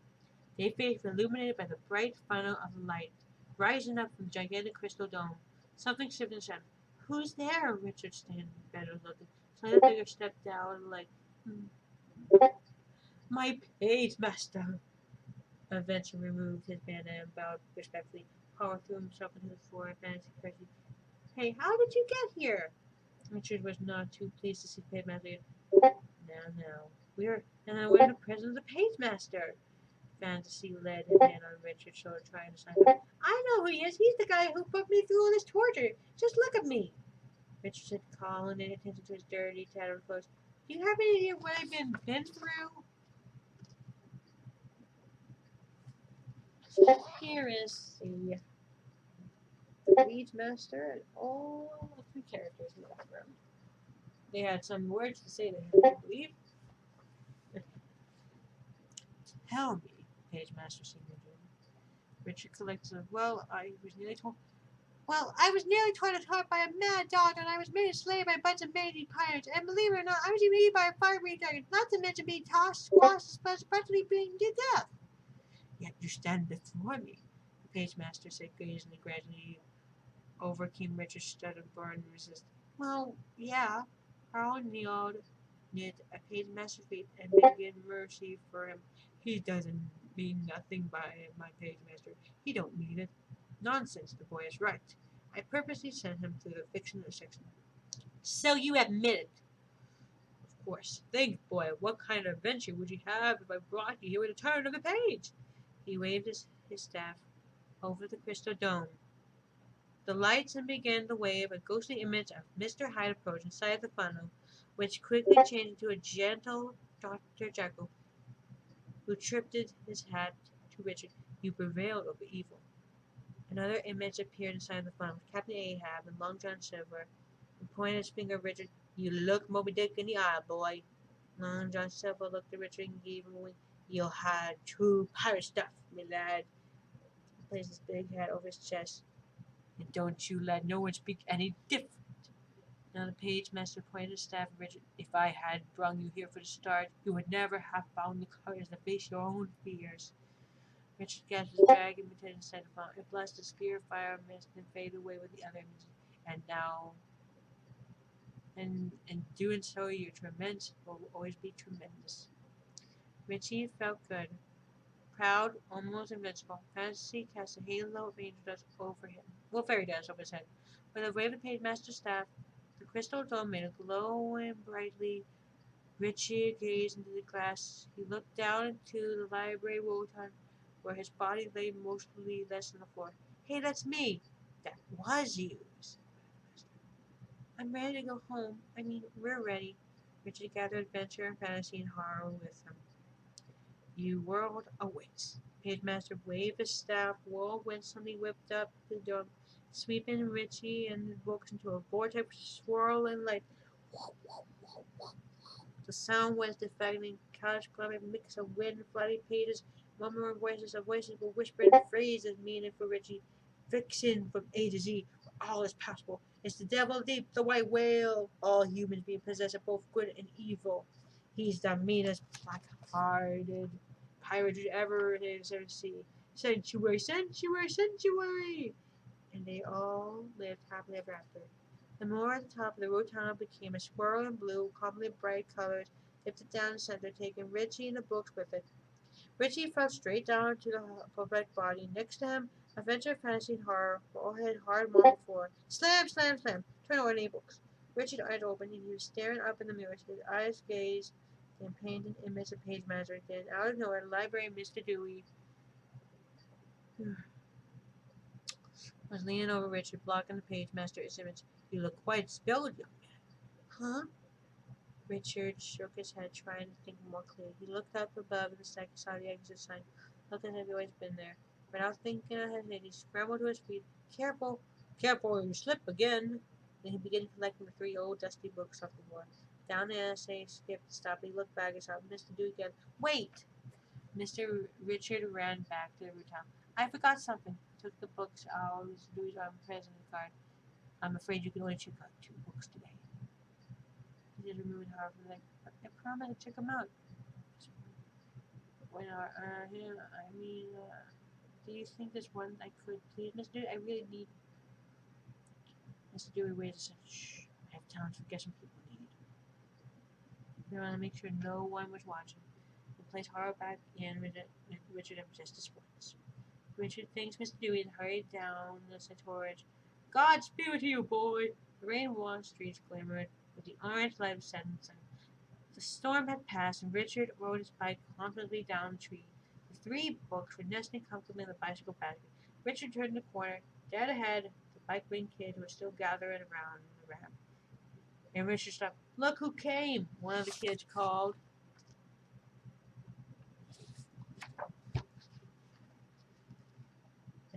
There he is, and the 4 kids. And they're all boys. In the movie, there was a girl. Oh, yeah, there was a girl. But there's our cat, I believe, or a snake cat, or whatever. Hey, Tyler, gonna chicken out again? Richard's heart pumped fast, but sure he steered toward the rim. The bike picked up speed. Faster and faster. It went faster than it had ever gone before. The other kids scrambled to get out of his way. And Richard hit the ramp at full speed, and the bike lifted into the air. And higher than any kid had ever gone. The other kids watched and ooh as it landed solidly in the wet asphalt. Richard never looked back. Stars filled the sky in Tyler's house. Richard's bike laid on the side of the front lawn as the family minivan pulled in the driveway. Claire, look! Shouted Mr. Tyler. That's Richie's bike! Thank God he's safe. I was beginning to think he would never find him. Mother breathed deep beside of relief. Suddenly the treehouse caught their attention. And at the same time, a warm light glowed from within the wall. You think Richard's up there? Asked Mr. Tyler. He climbed up the ladder to see, taking one look, he motioned for his wife to come up too.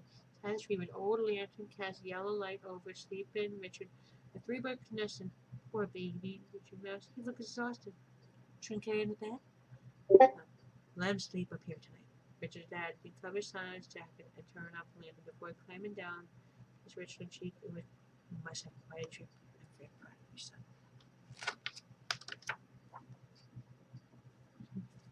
In the darkness of the treehouse, something stirred, some page rustled. It's dark out there. Horror whispered, Fancy, I wish there was no red light. Honey, why didn't you say so? With the blink of her wand, she made a lantern flare. Up again, illuminate the book. We're back to their old selves. Adventure looked like around, took a deep breath. She smelled, breathe them, mateys. By his words, now this be the land of adventure. And that is the end of our story. The end. I hope you guys enjoy it, because I enjoyed it as much as you have. This book was created very well, and is written here. He felt thanks to great storytelling and his new story of the classic children's literature who have inspired this work. Oh, guys, I hope you enjoyed Pagemaster. I have. Because A.